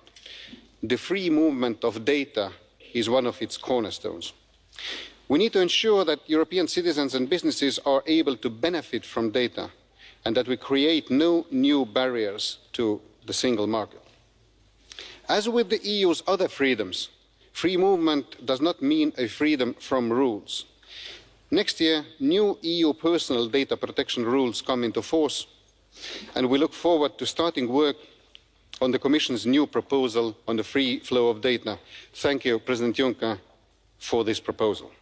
Member States have repeatedly emphasised that legislation in this area is necessary. The Estonian presidency will move now swiftly, attempting to consolidate Member States' positions on the concrete proposal. As we grow Europe's data economy and enter the era of the Internet of Things, cybersecurity becomes a matter for everyone. We welcome the renewal of the EU Cybersecurity Strategy proposed by the Commission. Cybersecurity is a challenge that cannot be tackled by any member state on their own. We all need to fulfil our responsibilities by fully implementing the existing EU legislation, must deploy all parts of our toolbox, working on the new legislation, engaging with the private sector. The EU also has an important role to play, setting international norms, pursuing cybercriminals, standing up for European values such as freedom and privacy, guiding the development of the global market for secure products and services, and reacting to states that sponsor and support malicious cyber activity. The EU's heads of state and government will address these key issues at the Tallinn Digital Summit, 29th of September. Ladies and gentlemen, I earlier listed some recent lessons for the EU. We have also learned that while strengthening the EU internally is of course key for the health and functioning of the Union itself, at the same time, to be and to appear strong, the EU also needs to remain engaged and open to the outside world. We are a model to a number of countries in our neighbourhood, and we should not forget it. The EU's transformative power is still very much there. The Eastern Partnership Summit in November is an opportunity to reconfirm our commitment to our neighbours' positive transformation. In the field of trade, the EU must perform a tough balancing act. President Juncker laid out very eloquently the elements of it. We of course welcome the message that we can now proceed with the free trade agreements with Australia and New Zealand and to expand the network of liberal trade relations in this globalised world. The Commission has gone a long path with its reflection paper on harnessing globalisation and deserves to be commended for that. With regard to the proposals about investments and the multilateral investment court, as presidency, we will make our best efforts to proceed in the best possible way to build a consensus among the member states in a manner that will enable the EU to continue its leading role in trade policy. And now to migration, the crisis of which shook the fundamentals of the EU and showed that the EU does not really have a headquarters to manage an acute operational crisis. The EU doesn't have a general, if you will. This is not to say that we haven't achieved a lot in the field of migration. The work on the external dimension is ongoing well, and maybe for the first time the Union is using all the tools in its foreign policy toolbox at the same time: assistance, development, trade, military operation, enlargement policy even. The Estonian presidency is working hard on migration issues, not least while carrying forward work with a common asylum system. On legal migration, we eagerly started working with the European Parliament on the Blue Card Directive. On security, we are ready to engage with the Parliament on ETIAS and hopefully on SIS initiatives. And of course, we are confident that an inclusive and ambitious permanent structured cooperation in the field of defence can be launched by the end of this year. Ladies and gentlemen, the speech by President Juncker and the debate we have had so far shows us once more that in our Union there is much more of what unites us than what creates tensions.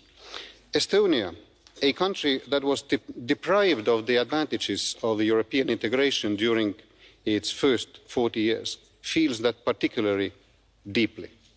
That is the compass while we act as a member state. That is our compass, especially while we are performing the duties of the presidency of the Council of the EU, with the wind in our sails. Thank you.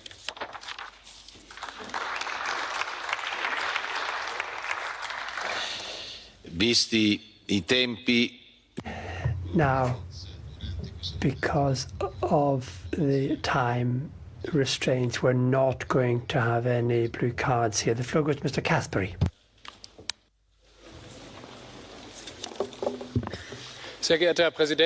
Mr. President, 1 or 2 years ago, the mood here was somber. Commission President Juncker talked about a window of opportunity, and we should seize that opportunity. Manfred Weber talked about people's worries, for instance, about globalization. Give us some weeks to talk to the citizens.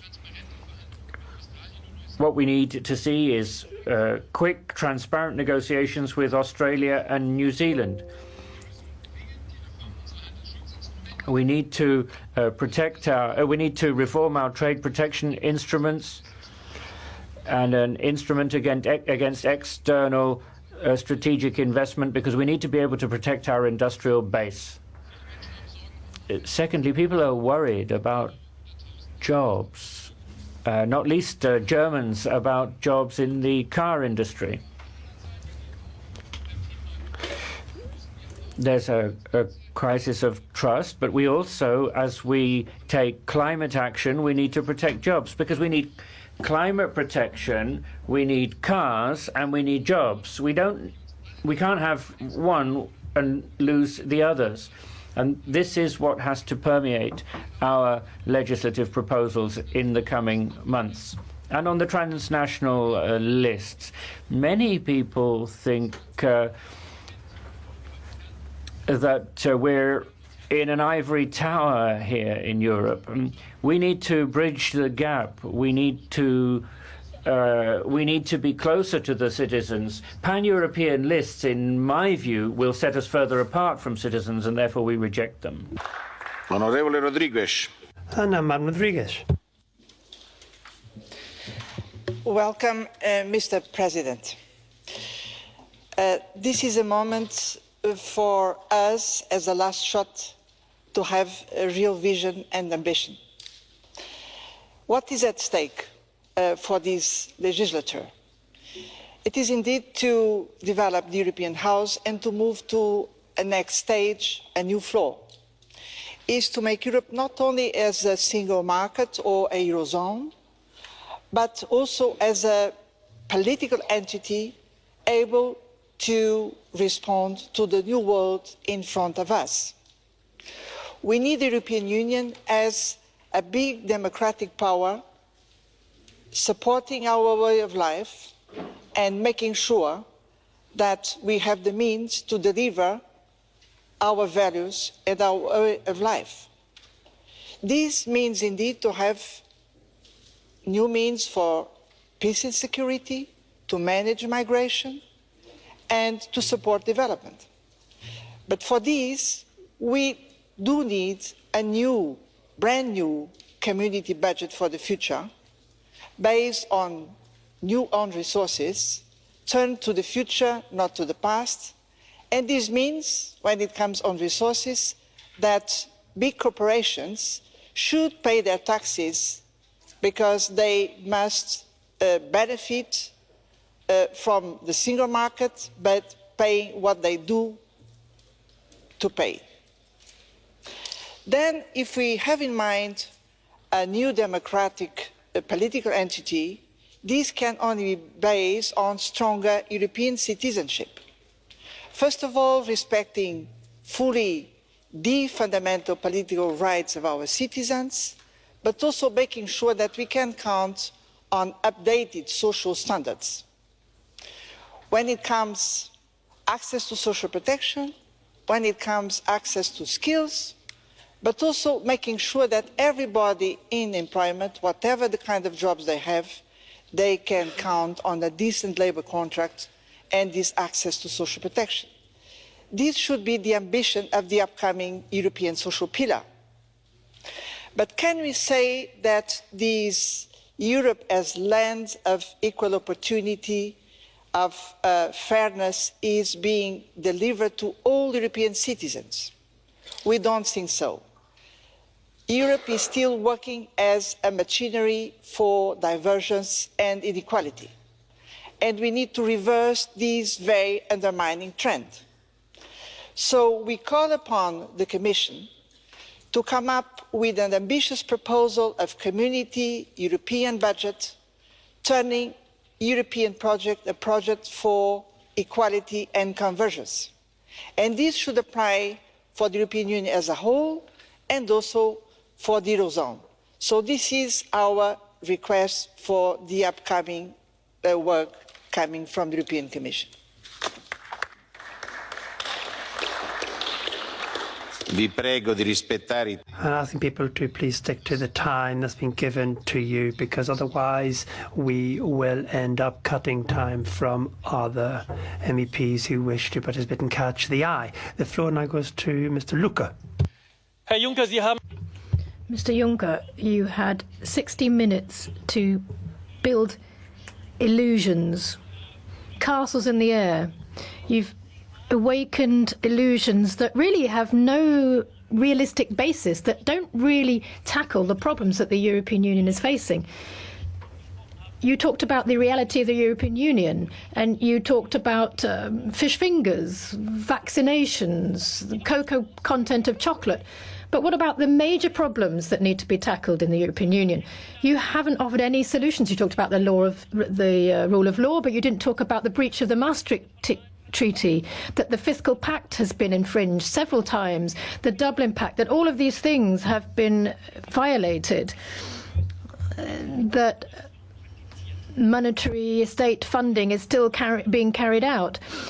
These illusions, you are giving succor to them. 220 billion euros that have been generated, but the banks are saying there's not actually any project that we wouldn't have funded anyway. So you're not addressing Europe's real problems, and the European Union will not get out of the crisis in this manner. La parola all'onorevole Telitska. Another floor to Mr. Telitska. Thank you, President. President Juncker, not bad. In fact, not bad at all. I think that this is something that I can very well work with on the Czech domestic political scene. We have spoken about your life having been a fighter. Of course, me on a different level. I've been going through a similar experience in the Czech Republic. And I think that with this vision, with these ideas, I mean, I'm happy to confront some of your former counterparts, politicians that have views of the first half of the 20th century. So thanks for that, even though, of course, some disagreements for sure, but that is absolutely normal. Let's forget the 5 scenarios. I think that we both know that 3 of them were no scenarios at all. And I think that if we have now the priority agenda, I would have wished maybe that you have shortlisted 2, 3 more, but I understand that we will find them in the report. But I think that the implementation of these priorities, the reform agenda that you have put emphasis on and that I subscribe to, will lead us to the outcome, and that is the 6th scenario, so the European Union that we want to have. Maybe someone will fall behind, but that, of course, remains to be seen. Final remark, unity. I believe, as you do, that we are in a better shape. But if we have still a problem, that is lack of unity in the Council, lack of ability of the Member States to deliver on what they have even proclaimed themselves before. One final remark, President Juncker, I'm not offended that you have forgotten the Czech Republic as a country that will also be 100 years old next year. No offense. Thank you. Now, Mr. Kari. Thank you, Chair. I must admit, I find it arrogant, Mr. President, that you say that things are going in the right direction, because that's not the view of our citizens. They see poverty, they see deterioration of their welfare, they see their salaries under pressure, they see high unemployment, particularly youth unemployment, and they see an EU that doesn't solve their problems but makes their problems worse. They see an EU that does not listen to them, but instead of looking at the real problems, you sit there with the rest of the EU elite in your glass tower saying you want more EU, more power to the EU Commission, a finance minister to control the member states even more in the direction of the Commission, a president over all presidents to make sure we have one union with one president. I find it arrogant towards our citizens and towards our democracy, and honestly I think that this Commission has plenty of powers already. And now the floor to Senor Terry Cabras. President Kayane, Mr. Juncker, I'm going to talk to you today in Spanish.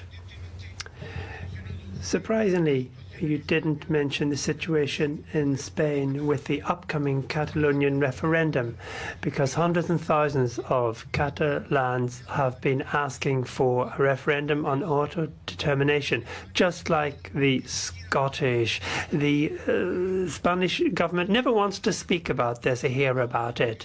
The Catalan government has approved by a majority the law of the referendum, as if it were in fact a crime to have referendum. A court case has been brought against the president of the Catalan parliament, and also against over 1,000 local civil servants who are working in favour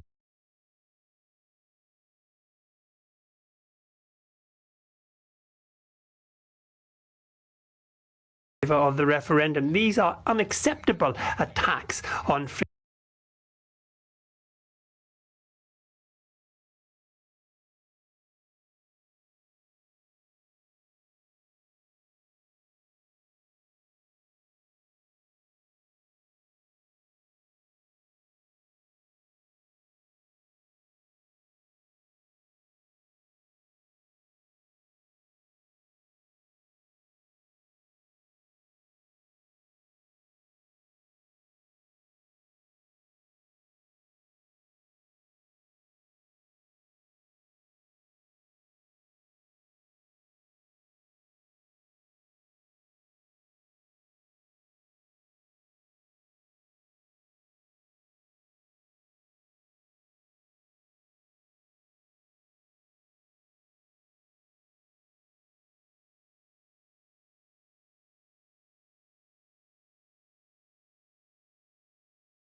seulement les députés que nous sommes, mais aussi contempt for the MEPs, but also for the heads of state and government of Hungary, Poland and Slovakia, who stand up against your ideas. Mr. Juncker, you said a moment ago that Europe is an ageing continent. You said you wanted to set up some new roads for extra-European immigration, even though that, in fact, is what caused the profound identity, security, economic and social disorders that we're dealing with. You try to actually distinguish legal immigration, which you want to encourage, from clandestine immigration, which you want to fight, without ever giving yourselves the resources. Now, these two kinds of immigration don't cancel each other out, they accumulate.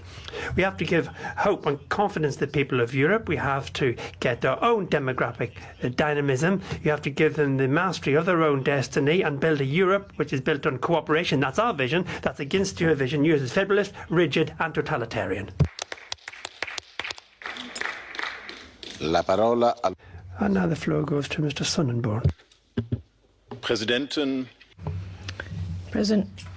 colleagues, probably more presidents here than colleagues at the moment, but never mind. In the last 3 years as an MEP, I have achieved a great deal of work. I sent away the Brits, I dethroned Mr. Schulz, and I also ensured that Helmut Kohl was moved somewhere else. And also there's the Polish PIS party. I've tried to teach them democratic values, and I'm particularly proud that the EU has taken on board an original idea that we had, namely a wall around Europe. Just recently, going along with the CSU, we asked for an upper limit for refugees. Germany shouldn't take in more every year than the Mediterranean Ocean. Now the Mediterranean Ocean is full, so the idea is to construct a wall around those failed states, Chad and Mali. And I would like to say sorry to foreigners here, because a lot of decisions were deferred until after the elections in Germany. Just another week and then the party will start governing again. Mr. Weber, you have a point of order. Sehr geehrte Frau Präsidentin, wir sind hier Parlament. Madam President, this is a parliament where we have freedom of speech, and everybody is entitled to say what they want. However, to speak of the deceased, as Mr. Sonneborn just has in the case of Helmut Kohl, that is a matter for the Bureau to deal with. It is completely undignified and unacceptable. Thank you, Mr. Weber. We will look into that matter. I now give the floor for 1.5 minutes to Mr. Lewandowski. Dziękuję. Thank you. There's a different climate in Europe now. We had a very different State of the Union speech in 2017. This was not technocratic optimism. Last year we were shocked by the UK referendum. We thought that there would be a rising tide of populism. Instead of shock, though, now we have shock therapy. And it's not Europe that's in the shadow of Brexit, it's the United Kingdom. The great creation of the founding fathers is going to continue to flourish. We have scenario number 6. This is good news. There are some exceptions to the good news, though. My country, Poland, is also going to be celebrating 100 years of regaining independence. My country, Poland, is inhabited by people who feel good in Europe and about Europe. They feel themselves at home in Europe. I'd like to say on behalf of my delegation that we'll do everything we can to ensure that Poland will be a full participant in the quest for a new European unity. Thank you. Thank you. Madam Fayon, 1 minute, please. Hvala, predsedujoča. Spoštovani predsednik Juncker, čestitke. Thank you, President. I would like to congratulate you on your speech, President Juncker. rule of law, young people, and the Western Balkan area. These three things are very much close to my heart. You talked about the rule of law, and you said that court judges should be enforced. You talked about, countries shouldn't be able to decide themselves which judgments they enforce or carry out or not. What about some countries that aren't doing this? You need to look at that, Mr. Juncker. And then how do young people get any faith in the European Union? They see politicians not really responding to their problems. They are unemployed, they don't get jobs. In the Western Balkan area, there are problems. You said you wanted a credible enlargement policy, but that's not happening because it's a playground for geopolitical interests. We're going to have second-class citizens if we're not careful. We need to invest in Europe that is not a continent of intolerance, hate and walls. My biggest wish is to ensure that we can breathe fully. Thank you. Mr. Urban Crespo. Señorías, la crisis.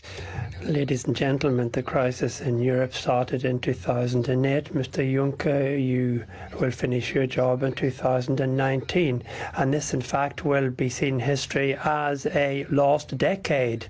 It'll be a decade of austerity in Europe. The European Union is not, in fact, moving forward. It's not a problem of speed. It's actually a problem of political will.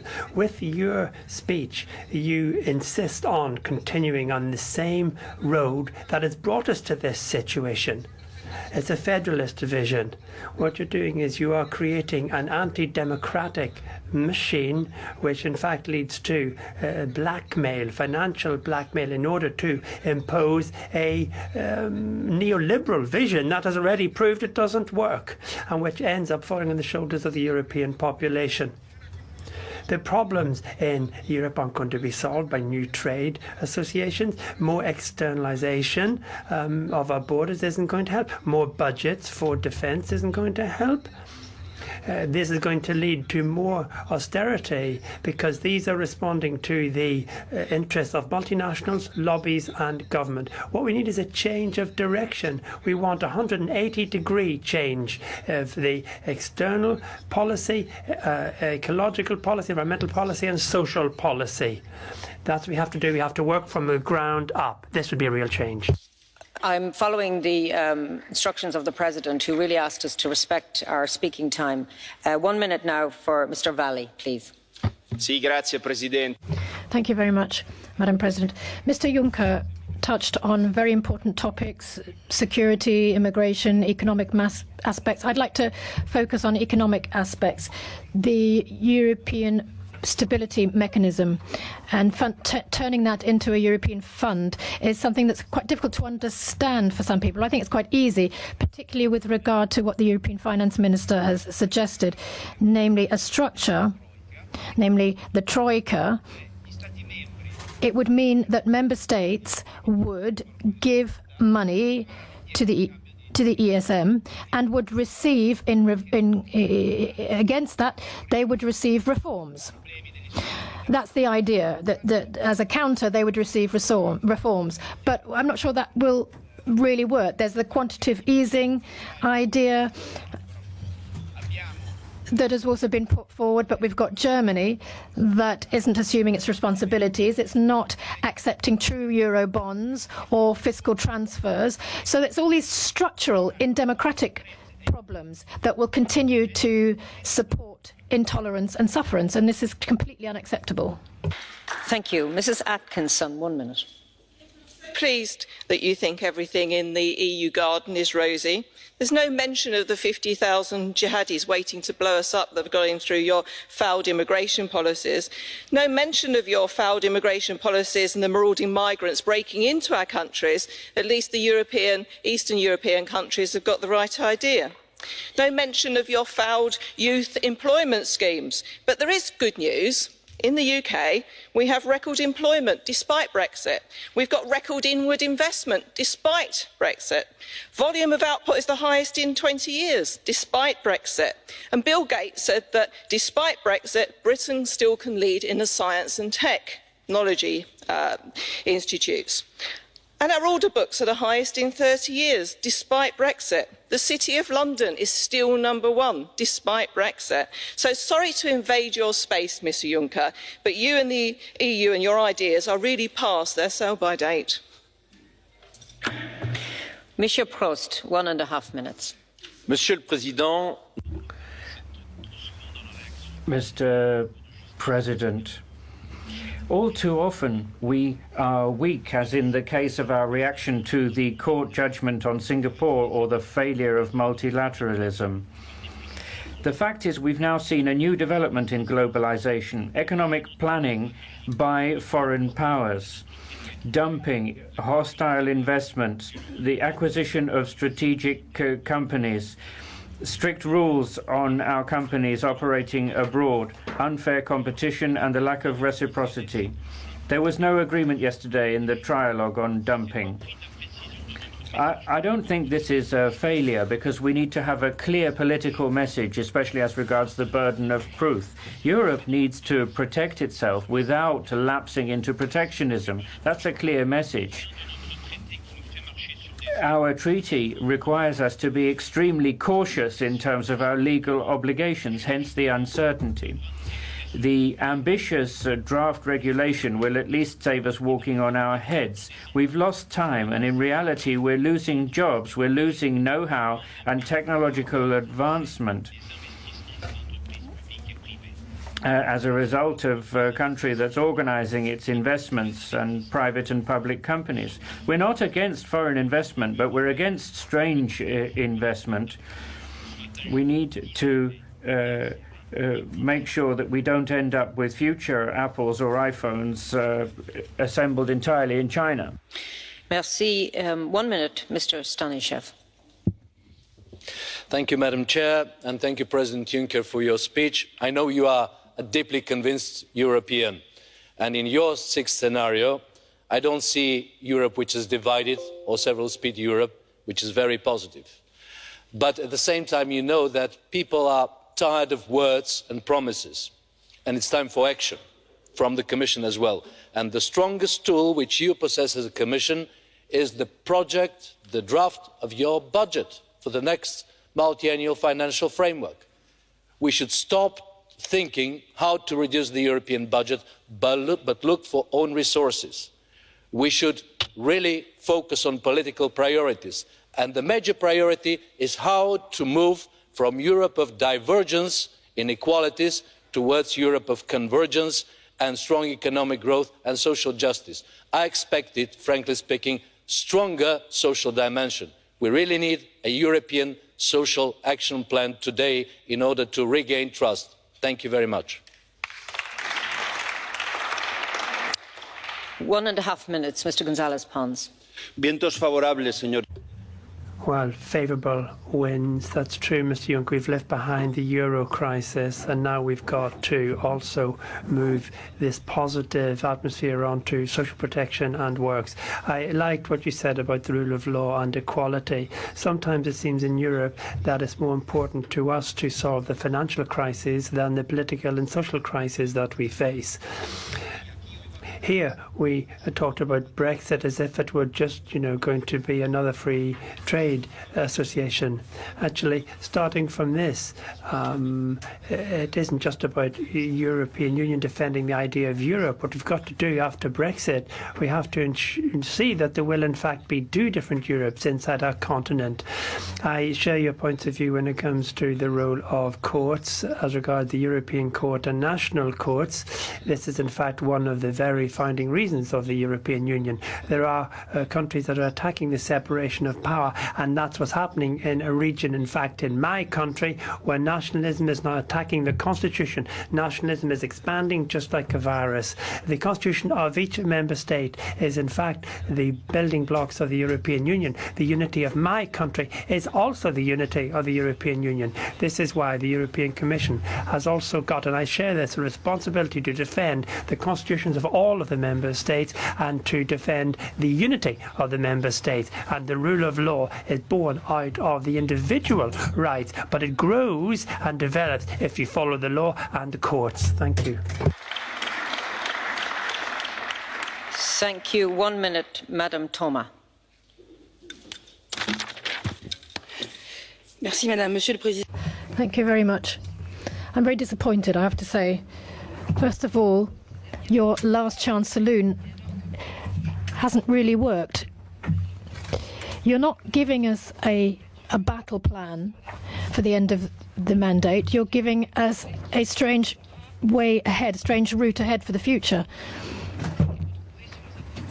There are a certain number of priorities that we could go along with: social, tax and public freedom.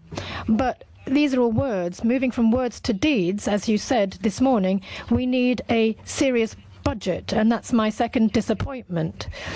You're saying you want to break out of the straitjacket that exists now, but what about this 20% ceiling? Nothing definite about that. Own resources, nothing about that. Multinational taxes, nothing there either. Fiscal justice is something that we really need to focus on, and that hasn't happened. So I'm very disappointed as well about economic and monetary democracy. There are new prerogatives that we want. What we need is to ensure that we can choose economic ways forward and break out of austerity, but you haven't given us the chance to do that. Thank you. Madam Gardini, 1 minute, please. Thanks, Madam President. Mr. President, you've set out a model for the future of Europe, and I can share a lot of the things you've said, starting with the protection of Europe's strategic interest. Some analysts think that this is the most important geopolitical aspect of your whole speech. I want to say something about the reform of the Treaty of Dublin. That's a priority for our group, and it's unavoidable if we want to back European industry, starting with small and medium enterprises, youth unemployment. But let me just say one question in my brief remaining time. Europe needs more democracy, you've said, but you didn't say anything about that. This assembly, directly elected by our citizens, doesn't have legislative initiative rights. Don't you think that should be on the agenda? We need to get the wind in our sails, as you've said, and we can do that if citizens really see that they're at the heart of everything we do in Europe. Thank you, President.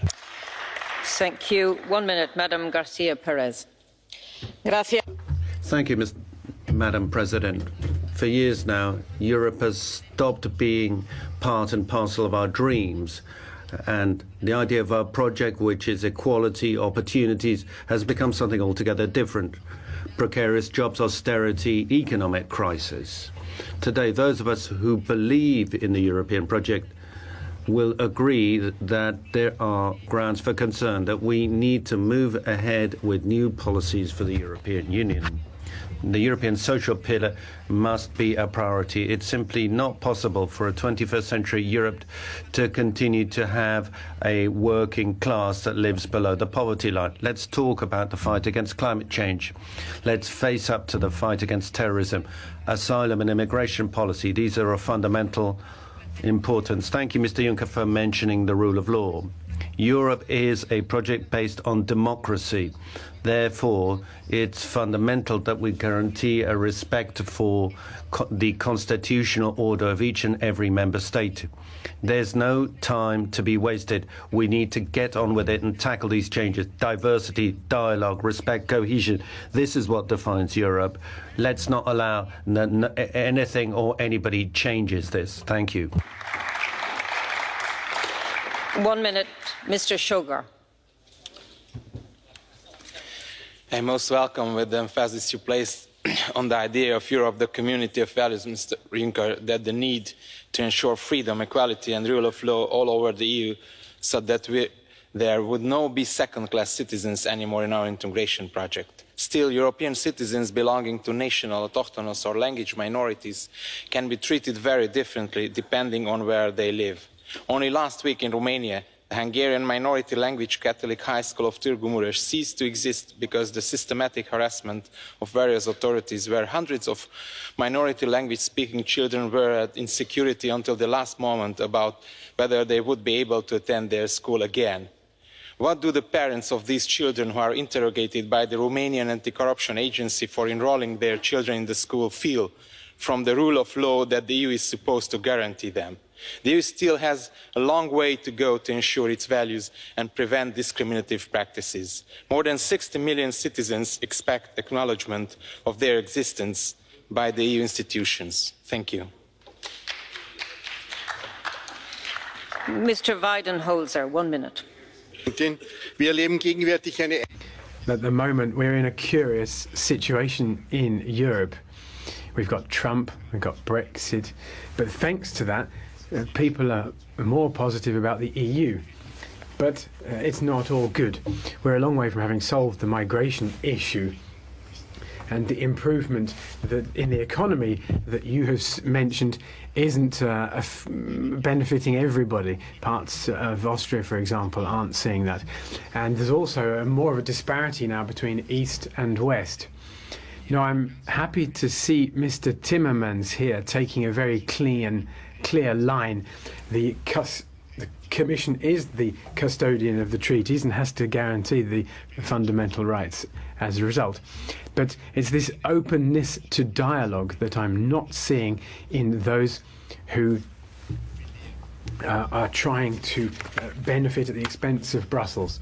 How to act against that? Well, Brussels has to be better, more democratic, and act in a more social way. And I think you've given us a good basis for that. Madam Vălean, 1 minute. Thank you, President. Congratulations for your strong messages in your State of the Union today. For the first time in years, our citizens show growing faith in the EU and its direction. Their confidence is justified proof that the EU remains where they put their hopes and where they want to live and prosper. For all this, we are obliged to keep our word and deliver on what we have promised. Some will say we need more ambition. I say we need stability, consolidation and proper implementation of EU policies. We need to defend our values to make sure our citizens can fully benefit from their rights and freedoms and that the competitiveness of our companies is both defended and supported. Yet, the engine of our internal market is not fairness, but competition. And it has to be a real one. You can't send people home saying, go compete in your own country while we protect our national markets. Because the internal market, it's not the sum of national markets. The State of the Union should also be about how we can offer more Europe for everyone. Thank you. Thank you. Madam Mosca, 1 minute. Grazie, Presidente. Thank you, Madam President. President Juncker, trade policy is one of the most powerful instruments we have. And although obviously it can't sort out everything, it needs to be continually updated and improved to meet global challenges, which are constantly in flux. I was listening carefully to what you were saying, particularly about transparency, but I think we should really stress 3 points. First of all, trade is still a genuinely European policy, open, democratic, without sacrificing the need for us to pull together. That's why the Union needs to be ever more closely involved in all phases of the process and not simply Parliament's assent at the end of an agreement being reached. Secondly, sustainable development, if the chapters on that are going to be effective, they need to be binding. I'm glad the Commission's done what it's done, but it needs to continue thinking, bring it into real practice and providing sufficient money, and Parliament's willing to help on that. Thirdly, it's vital because opening up in terms of trade is based on fairness and reciprocity, and we can't have these waivers depending on who the partner is. That will threaten our whole economic system. Thank you, Madam President. Mr. Rangel, 1 minute. Caro. Madam Vice President, Mr. Juncker, my dear President, first of all, my compliments to you for today's speech. Thank you.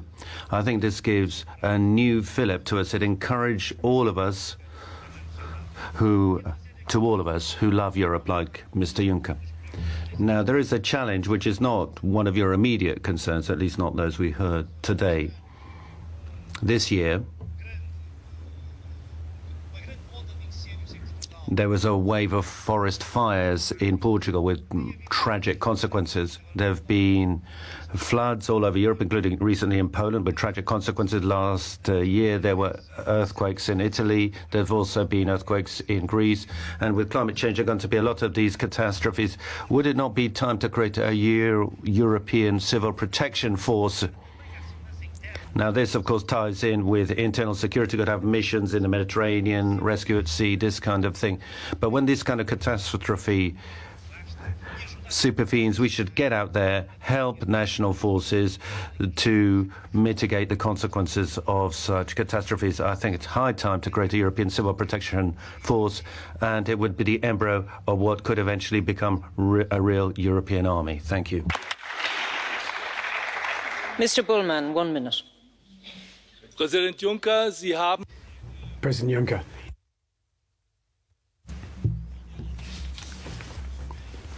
you've given a speech which meets up to your own expectations. It was sober, and we've heard that the East needs the West, but also vice versa. And I think the same goes for North and South as well.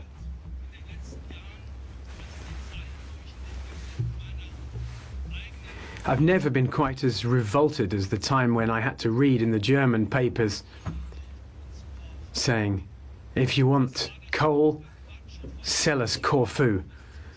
I mean, this was quoted from stupid politicians. And I'm very glad that you never got dragged into that debate, but you stood up to it. I know that that's not the level at which you operate, but we can't say that economic policy in Europe depends on who's in government where. Whether there's a Greek haircut is a technical issue. It shouldn't depend on whether or not your political allies are in government in one country or not. We need a policy that can help the South to develop, but we need the South in this very difficult period the world's going through. Mr. Kovachev, 1 minute. Thank you, Madam President. I'm pleased with what you've told us, Mr. President. Now we need to achieve the goals that you've set. We need to be effective in the European Union because it'll be our fault if the European Union is ineffective. Next year, the EU needs to demonstrate that the promises to keep its citizens safe are going to be met. We should focus, therefore, on things like cyber security, control of our external borders, and solidarity to be shown with states where there are a large number of migrants entering. I like the idea of a cybersecurity agency, Mr. President. We also need to continue to help Europe recover economically and maintain its social standards and its public health standards. And also we need to help those sectors where the crisis has hit us hardest, and we shouldn't allow any part of the European Union to be neglected. I'm glad that you're thinking about we not have a two-speed Europe. That's the most important thing. Thank you. Mr. Bostinaru, 1 minute. Thank you, Madam President. Domnule președinte, President Jean-Claude Juncker, I would like to thank you today for the courage, the vision, and the wisdom of your speech, but moreover, for the force to oppose those who favorize the division of Europe and the double standards in the project of Europe with several speeds. On behalf of the Romanian delegation, on behalf of my political group, and on behalf of my country, I share your vision and I commit myself to supporting you. If I analyze your speech, Europe can be an important player in matters of security, Only if we are united, only if we speak on one voice, and only if there is complete trust among all members. If we look at the cohesion policy, it is fundamental to implement the principle of solidarity and to reduce all disparities. And this is why I would like you to give attention to the continuation of this fundamental instrument of the Union. Union and solidarity means that there are no double standards in cases of enhanced cooperation, that Schengen cannot be refused when there are conditions which are fulfilled, and that the CVM cannot be continued unless it is necessary. And the quality of food is the same for all Europeans. Thank you. Mr. Niedermayer, 1 minute, please. Thank you, Madam. And thank you, Mr. President, for your speech. It is good to remind us about how things have changed since last year. Just to remind all of us, growth is up, unemployment down, employment up, stable financial sector, improved fiscal policy. And this is just economy. You mentioned more. You can say these are just numbers. These are not just numbers. This means that life for people in Europe is better. And this is what people expect from us also.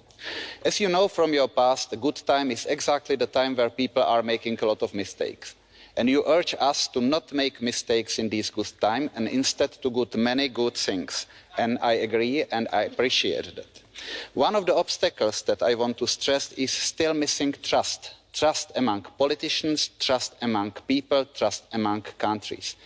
I hope that in next speech you will remind us that this has improved. This is very important. And also at the end of your speech you mentioned that we shouldn't be overcautious. This is exactly the way how to make the mistakes and to miss the opportunities. I hope we will not miss them. Thank you very much.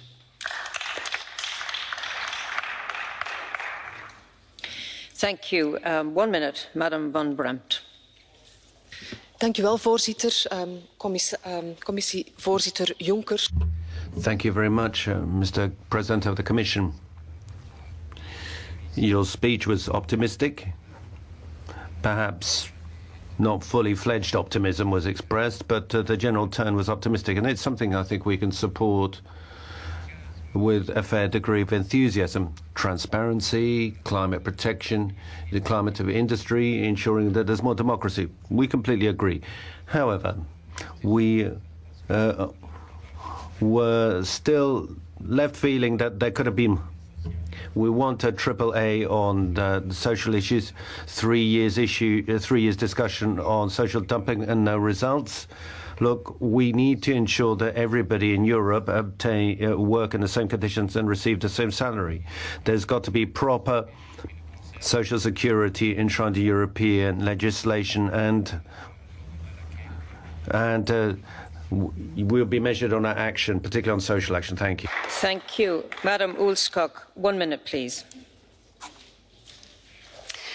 Fru talman, herr Madam President, Mr. President of the Commission, thank you for what you've told us this morning, Mr. Juncker, and thank you for having talked about better standards for the labour market. These better standards will be crucial for the whole of the EU. We need to take positive measures here. Nothing divides us more than social dumping, which means that workers are set against workers and sell their labour as cheaply as possible. That's a disgrace for Europe, and there are many of us who are focusing our hopes on you to improve the situation. We need to have some kind of overseeing authority, but also legislation, a directive and legislation on the social market. That can't be done, the labour market, sorry, that can't be done from outside. We need a social protocol. Thank you. As you said on the Eurozone, we think you need to respect countries which don't want to take part, such as my own. That needs to be respected, that decision. Thank you, President. Colleagues, we now move to Catch the Eye, and I will disappoint more people than I will please. So with that remark, I will try and give the floor to as many as possible, but probably around 9 colleagues. So immediately, for 1 minute and very strictly, please, Madam Spiraki. Thank you, Madam President. President Juncker, the citizens are waiting for us directly to show we don't like populism and extremism in Europe. We need to come up with rational, correct solutions. We can't, it seems, provide well-being for everybody. We need to make sure, however, that we encourage our citizens and reward as many of them as we can. We need to keep Europe safe from terrorism, and we need to have a European information service which will help that goal. We have large numbers of migrants, and member states need to look to their own responsibilities here and need to be sanctioned if they don't. The Greeks and the Italians are facing the brunt of this crisis, Mr. President, and we need to make sure that cuts in the budget for things like research don't hamper the situation still further. Thank you. Aguilar. Señora Presidenta. Madam President, President Juncker, in your home straight, you've given us your longest speech with the most intentions. We want actual solutions, legal ways in, not just this blue card for selective immigration. We want humanitarian visas, decent jobs for young people, fight against poverty, particularly child poverty, fight against inequality, tackling fraud and tax havens. We've seen all of this in the Panama Committee. But above it, it's all about rule of law. Ignoring court rulings is being in breach of the law. It's a crime, and that can happen in Hungary, in Poland, and Catalonia. Anyway, it's a negation of Europe. We're about the rule of law. Thank you. 1 minute, Mr. Marias.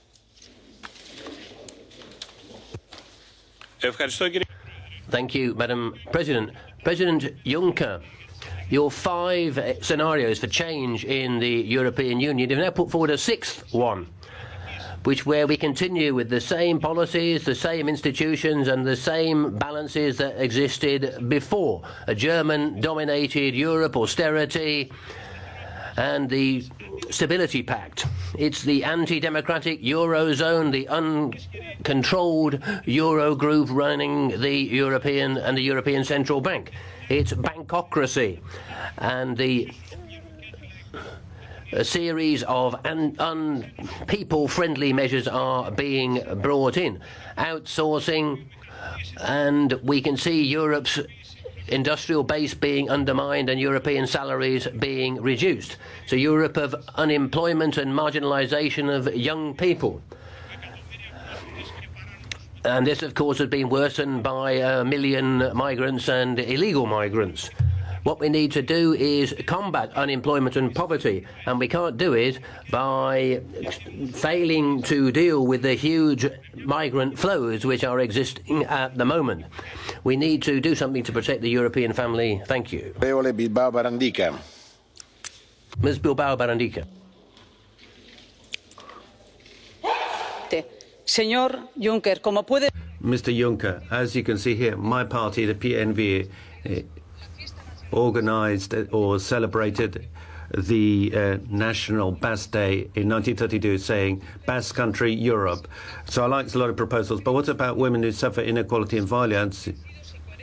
We need proper support for plans, and we need to protect and empower people.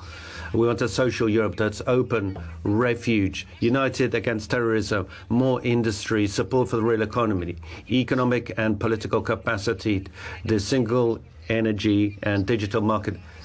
We are victims of the short-termism of member states, democratic values, the rights of everybody, including national minorities that do exist.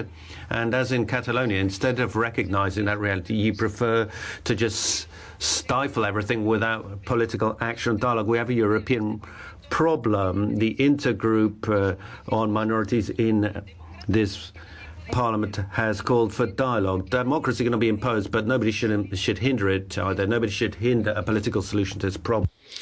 Onorevole Sirikiotis. Mr. Sirikiotis. Thank you, Mr. President. The Union today needs to remain stable and at the surface of its citizens. We need to make sure that there are plans to increase unemployment and improve labour conditions, particularly in those countries which are living under memoranda. But you're just offering the same thing again, keeping the regional imbalances and unfairnesses in place, Mr. President. We still have poverty pockets in Europe. What we need to do is not spend money willy-nilly in the defence fund. We need to make sure that there's real economic growth on Europe. We need to make sure that there be some proper way of dealing with the refugees, not simply some agreement put together with Turkey. We in the left want to see a different kind of Europe, getting rid of poverty and inequality. We need more public expenditure. If we are going to create decent jobs, we need a social Europe, a Europe of solidarity and peace. We need a Europe in the interest of its citizens. Thank you. Ms. Lunacek. Danke. Herr Kommissionspräsident. President of the Commission, the Greens' slogan about EU is remain critical, but remain. We want an environmentally sustainable union so that citizens can believe in it again. Cosmetic changes are simply not enough. You've made a few interesting suggestions, but when it comes to trade, it's still the interests of the big companies that are being put to the fore. The balance is not as it should be in a democracy. What we want, what we need, are fair trade agreements. Otherwise, there's no point in talking about why refugees flee their homes. What you said about the rule of law was good to hear. And I also was pleased to hear you say that you, together with the European Parliament, will be looking at the funding of European parties and foundations, and to change that funding so that right-wing extremists can't fill their coffers in order to knock back the European principles. But it's not enough to describe the State of the Union. We have to change the imbalance and make the EU credible again for all EU citizens. Ms. Morvai. Thank you very much. Mr. Juncker, in your position, I think it's a very good idea to watch television every now and then. If you do so these days, you can see really good news from Syria and from Iraq. The wars are almost over. Rebuilding has begun. Refugees are returning home.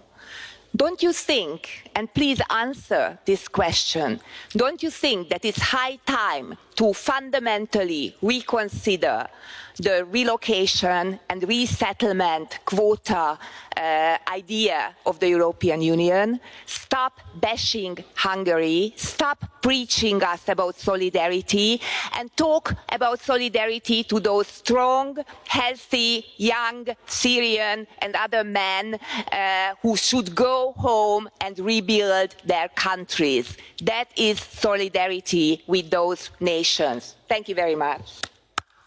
Onorevole Cristoforu. Mr. Cristoforu. Thank you, President. I welcome the speech of the President of the Commission, and I'm particularly pleased that he focused on the core values of the European Union. We need to look at freedom, the rule of law and equality, Mr. President. That is what Europe is based on, and that's what the basis for a strong Europe, giving well-being to its citizens. And we shouldn't have agreements with countries like Turkey who don't share our European values. European citizens should feel proud when they take part in the freedoms which Europe has given them. And don't forget, we couldn't deal with countries which don't simply fail to respect human rights at home but have seized territory in my own country. It's important that we remember this and don't simply allow the customs union to continue in the way that it is at the moment. We have values in Europe and we need to protect them together, Mr. President. Thank you. Costa. Ms. Costa. Presidente Juncker, grazie. Thank you, Mr. President. President Juncker, thank you for what you've said and your genuinely European vision. It's something which could put the wind in the sails of Europe again and help young citizens, particularly young British citizens who are going to be suffering the impact of Brexit, when we need to look at sustainable development, defence, foreign policy, more justice. We can play a role in the world, and that can only be guaranteed by more Europe, free, fair, united also in terms of the priorities that it has and the values which it shares. If we're going to do that, we need to have a cultural and educational dimension of the European project. They need to be leading elements on. 30 years on from the beginning of Erasmus, let me ask you whether we can't think about doubling the number of young people who are eligible. That's still only 5% of young Europeans. That would, of course, require a doubling of its budget. The European Cultural Heritage Year, which you mentioned, that's going to begin in Milan in December, along with our new cultural diplomacy. Ms. Mogherini and Commissioner Navracsics are behind that. That's a tremendous opportunity for us to share and disseminate our values and promote intercultural dialogue and developing Europe's social cohesion and creating quality jobs. Thank you very much. Mr. Smecker. Dank u, voorzitter. Thank you, Mr. President. Mr. Juncker.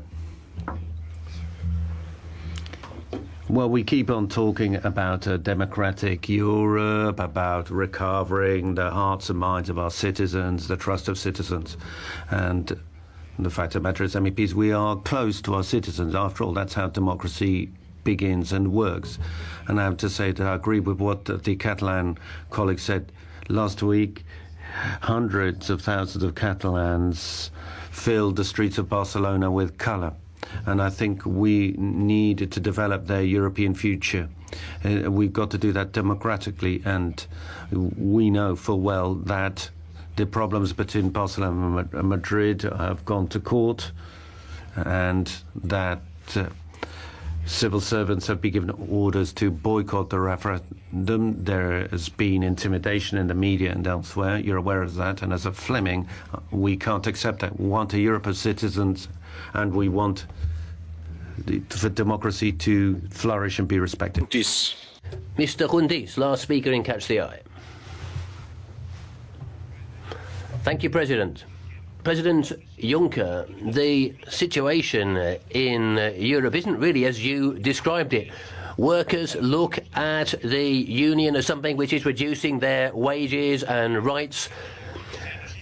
Pensioners see nothing but further cuts in their pensions. Unemployed people see the carrot plus in terms of investment, but the stick of the weakening of legal protection and threat of job losses. Your comments and what Mr. Macron said recently show that you're violating democracy, particularly in my own country. You're ignoring the wishes of the Greek people expressed in 2015, and your commissioner has said that the Greeks trying to end austerity in their own country as a scandal.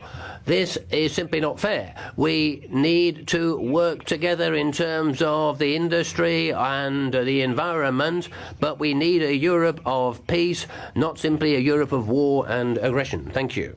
Bene, grazie a tutti. Thanks very much to all members who took part in the debate. I now turn to Jean-Claude Juncker, President of the Commission, to reply to the comments which have been made. Jean-Claude, go ahead. Monsieur le Président, Mesdames, Messieurs. President, ladies and gentlemen, colleagues. I spoke, I believe, for more than an hour. was no mean feat for you. It was even more difficult for me because I have a rather painful sciatica.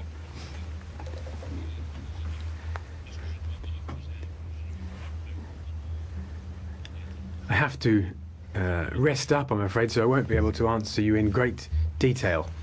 But what I will say is as follows.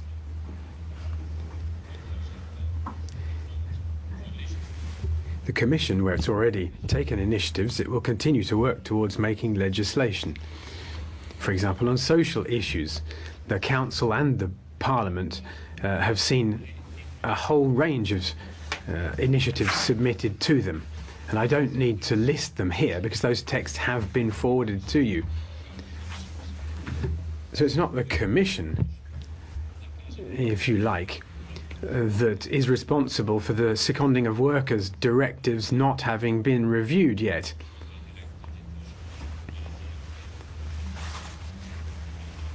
And indeed, I think the same would apply to a number of other proposals.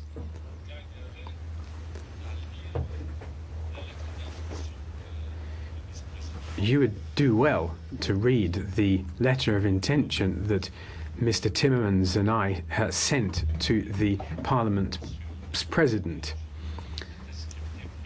Over a number of pages, we describe in detail the Commission's intentions. And we would like to involve the Parliament and the Council very closely in the work that will be done between now and the 24th of October, and after that, that being the date when the work programme for the Commission is adopted. And I hope that we'll be able to work together harmoniously. And I hope that we'll wrap up the year with a joint declaration on the work of the three presidents of the three institutions, and I apologise for having to leave now.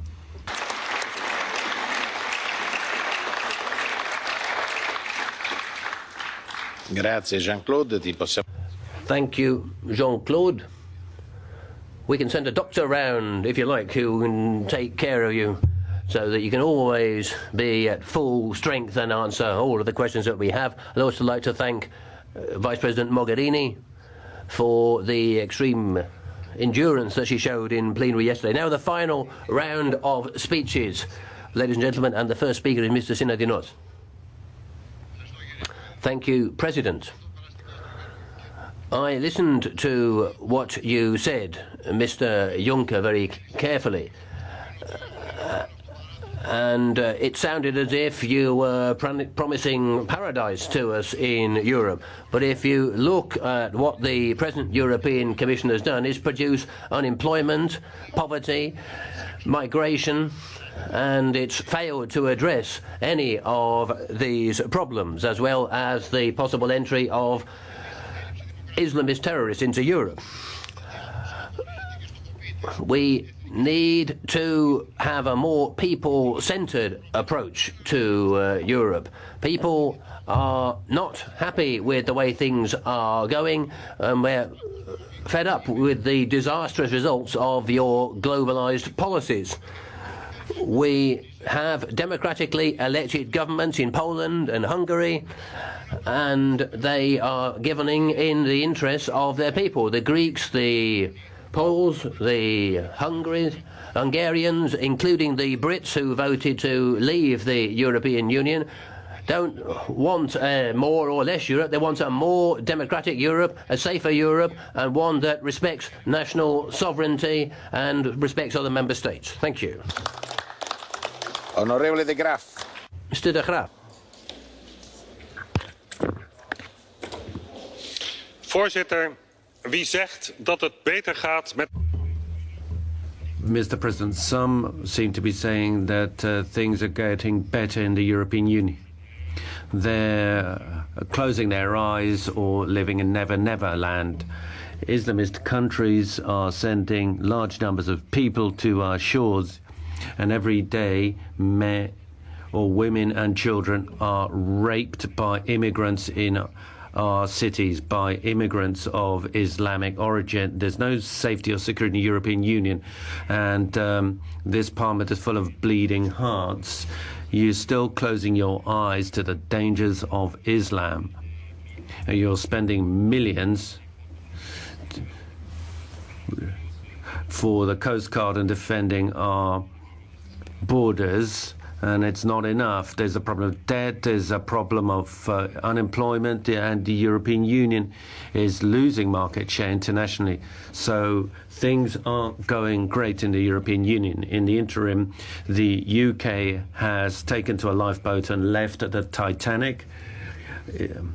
Eastern countries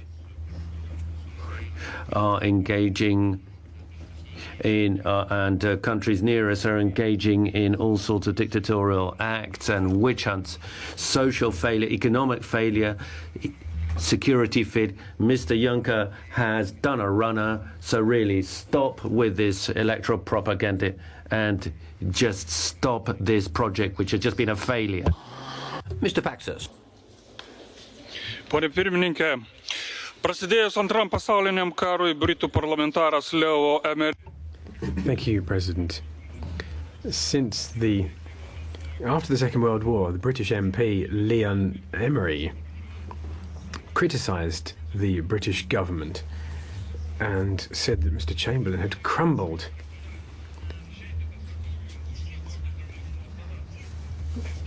Now, you have spent far too long here. Go. Get out, he said to Chamberlain. I don't want to say the same thing to Mr. Juncker, but I would just remind him of it.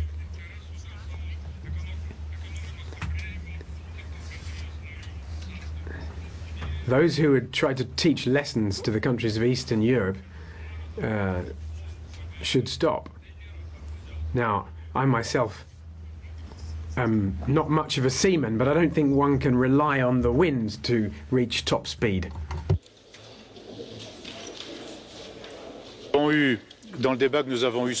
Mr. Le Yarrick, in today's debate, President, we didn't hear any self-criticism about the impact of austerity policies imposed on ordinary people. And there's no way Europe can move forward without a new social project. Secondly, we've heard a lot about democracy, but I think that the combination of a single president in the Commission and the Council, we don't know who's going to appoint this person, and transforming the Stability Pact into a European Monetary Fund, when we know how the IMF works, the International Monetary Fund, is a very worrying development, because we're going to see simultaneous centralisation of power and stricter oversight of member states' budgets, so there'll be more austerity. There's nothing good to come from that quarter, and the idea of that being a more democratic Europe is simply not correct. Thank you. Mr. Verhofstadt.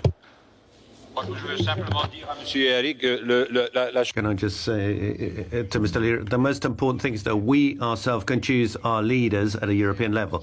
We can choose our national leaders. That's the most important point.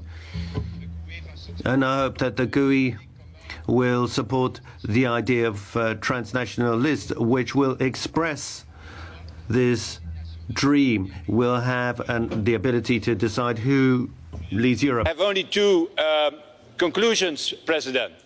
Mr. de Graaf says it goes bad with the European Union. I think it goes bad with the populists and the nationalists in the European Union. He makes a mistake.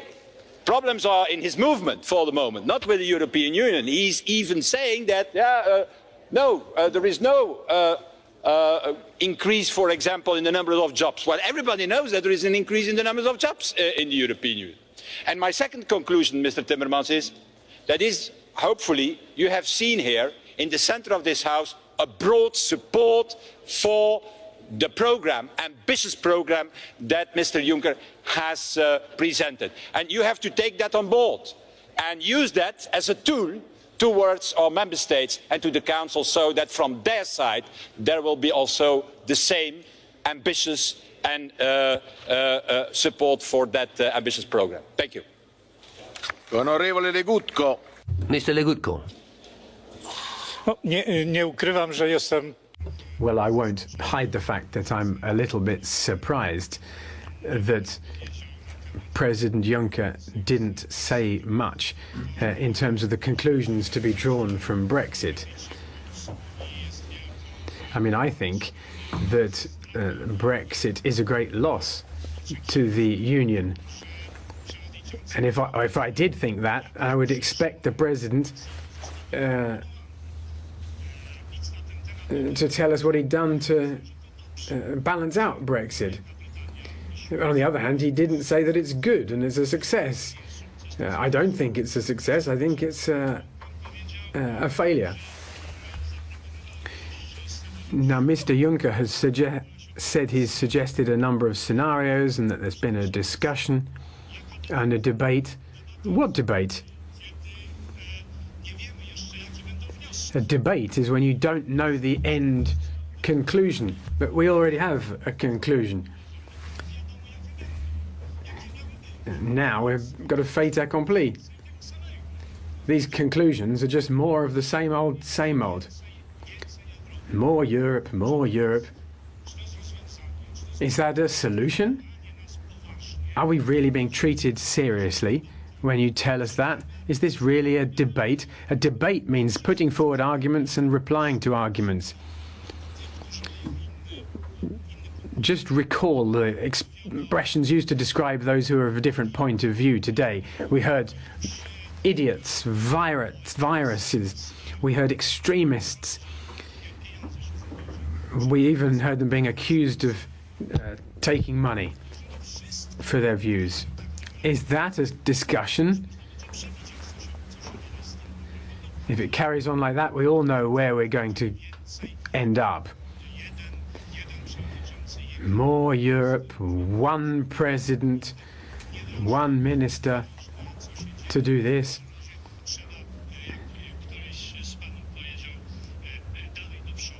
Everyone's been saying, let's keep going forwards. No, let's not keep going forwards. Let's look at what's happening.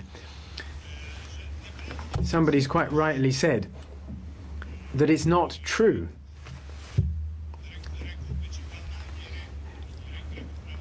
That breaking rules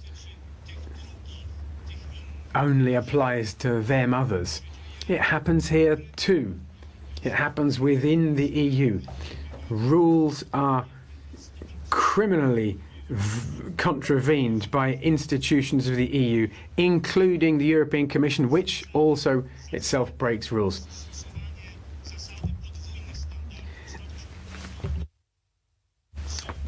People are also addicted to double standards here. There are parties and institutions that are allowed to do whatever they like and get away with it scot-free. And then there are the weaker players in this game who aren't allowed to do much at all. Let's clean up put our own house in order first. Let's begin with a renovation. So the Commission, let's begin by getting the Commission's house in order. And then we can start thinking of building wonderful other institutions. But let's first of all cure the illness that is raging in the European institutions at the moment. And as quickly as possible, please. Visto che questo è un dibattito di...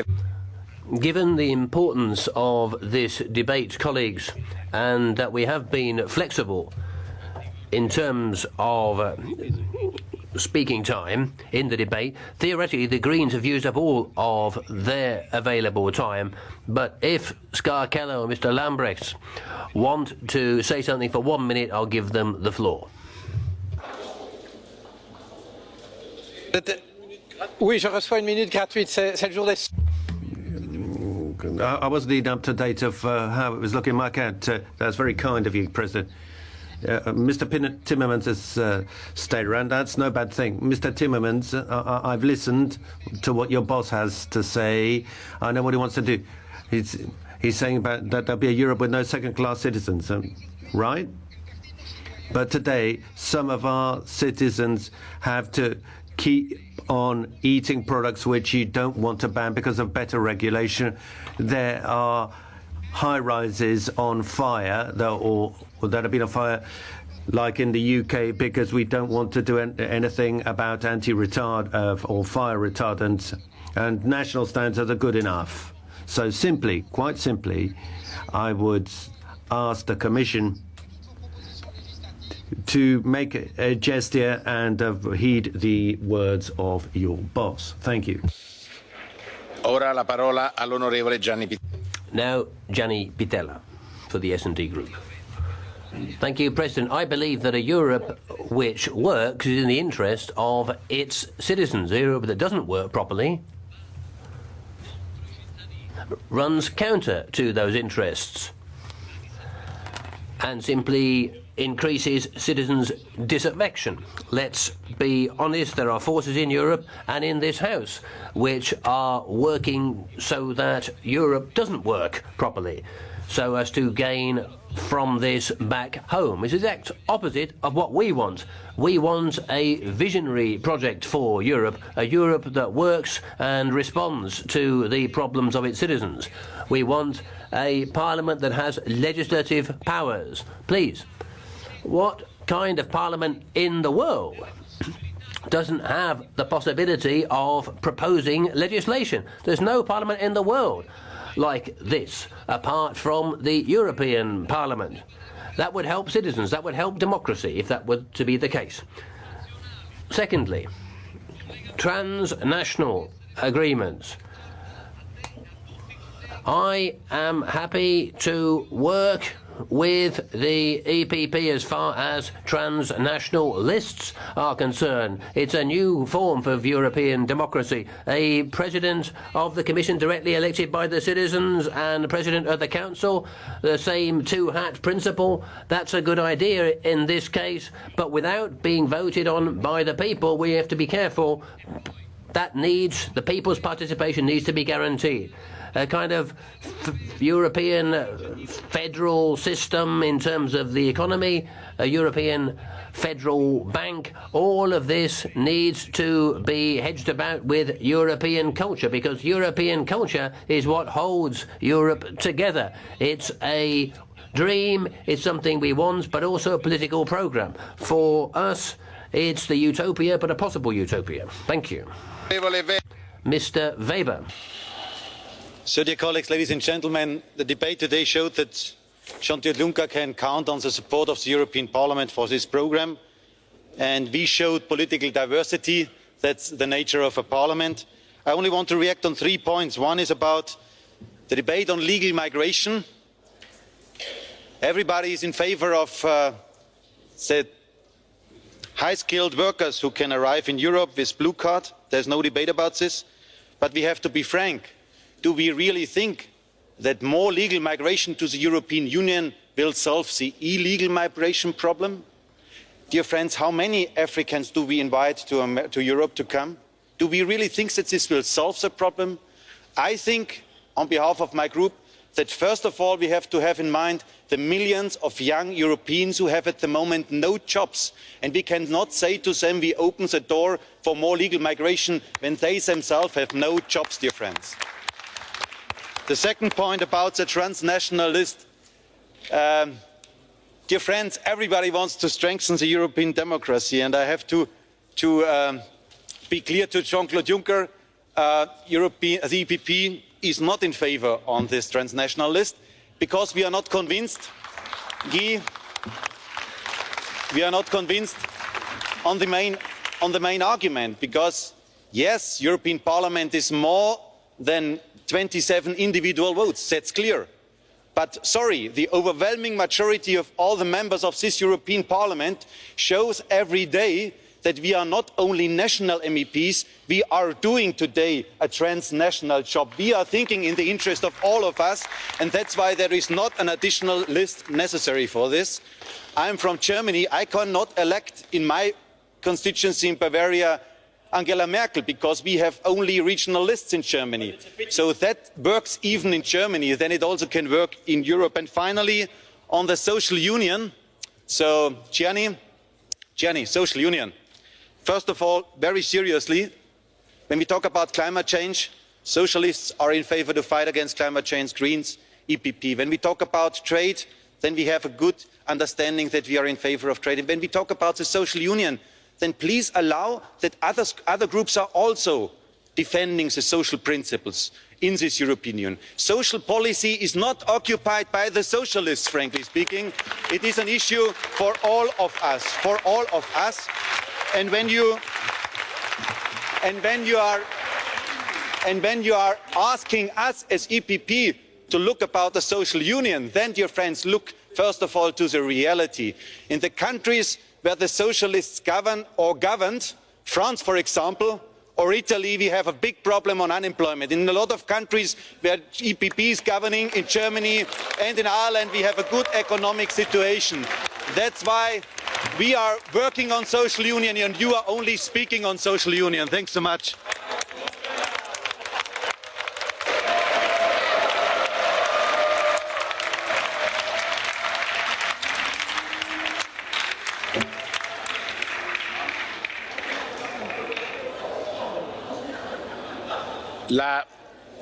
La discussione sullo Stato. That brings the debate on the State of the Union.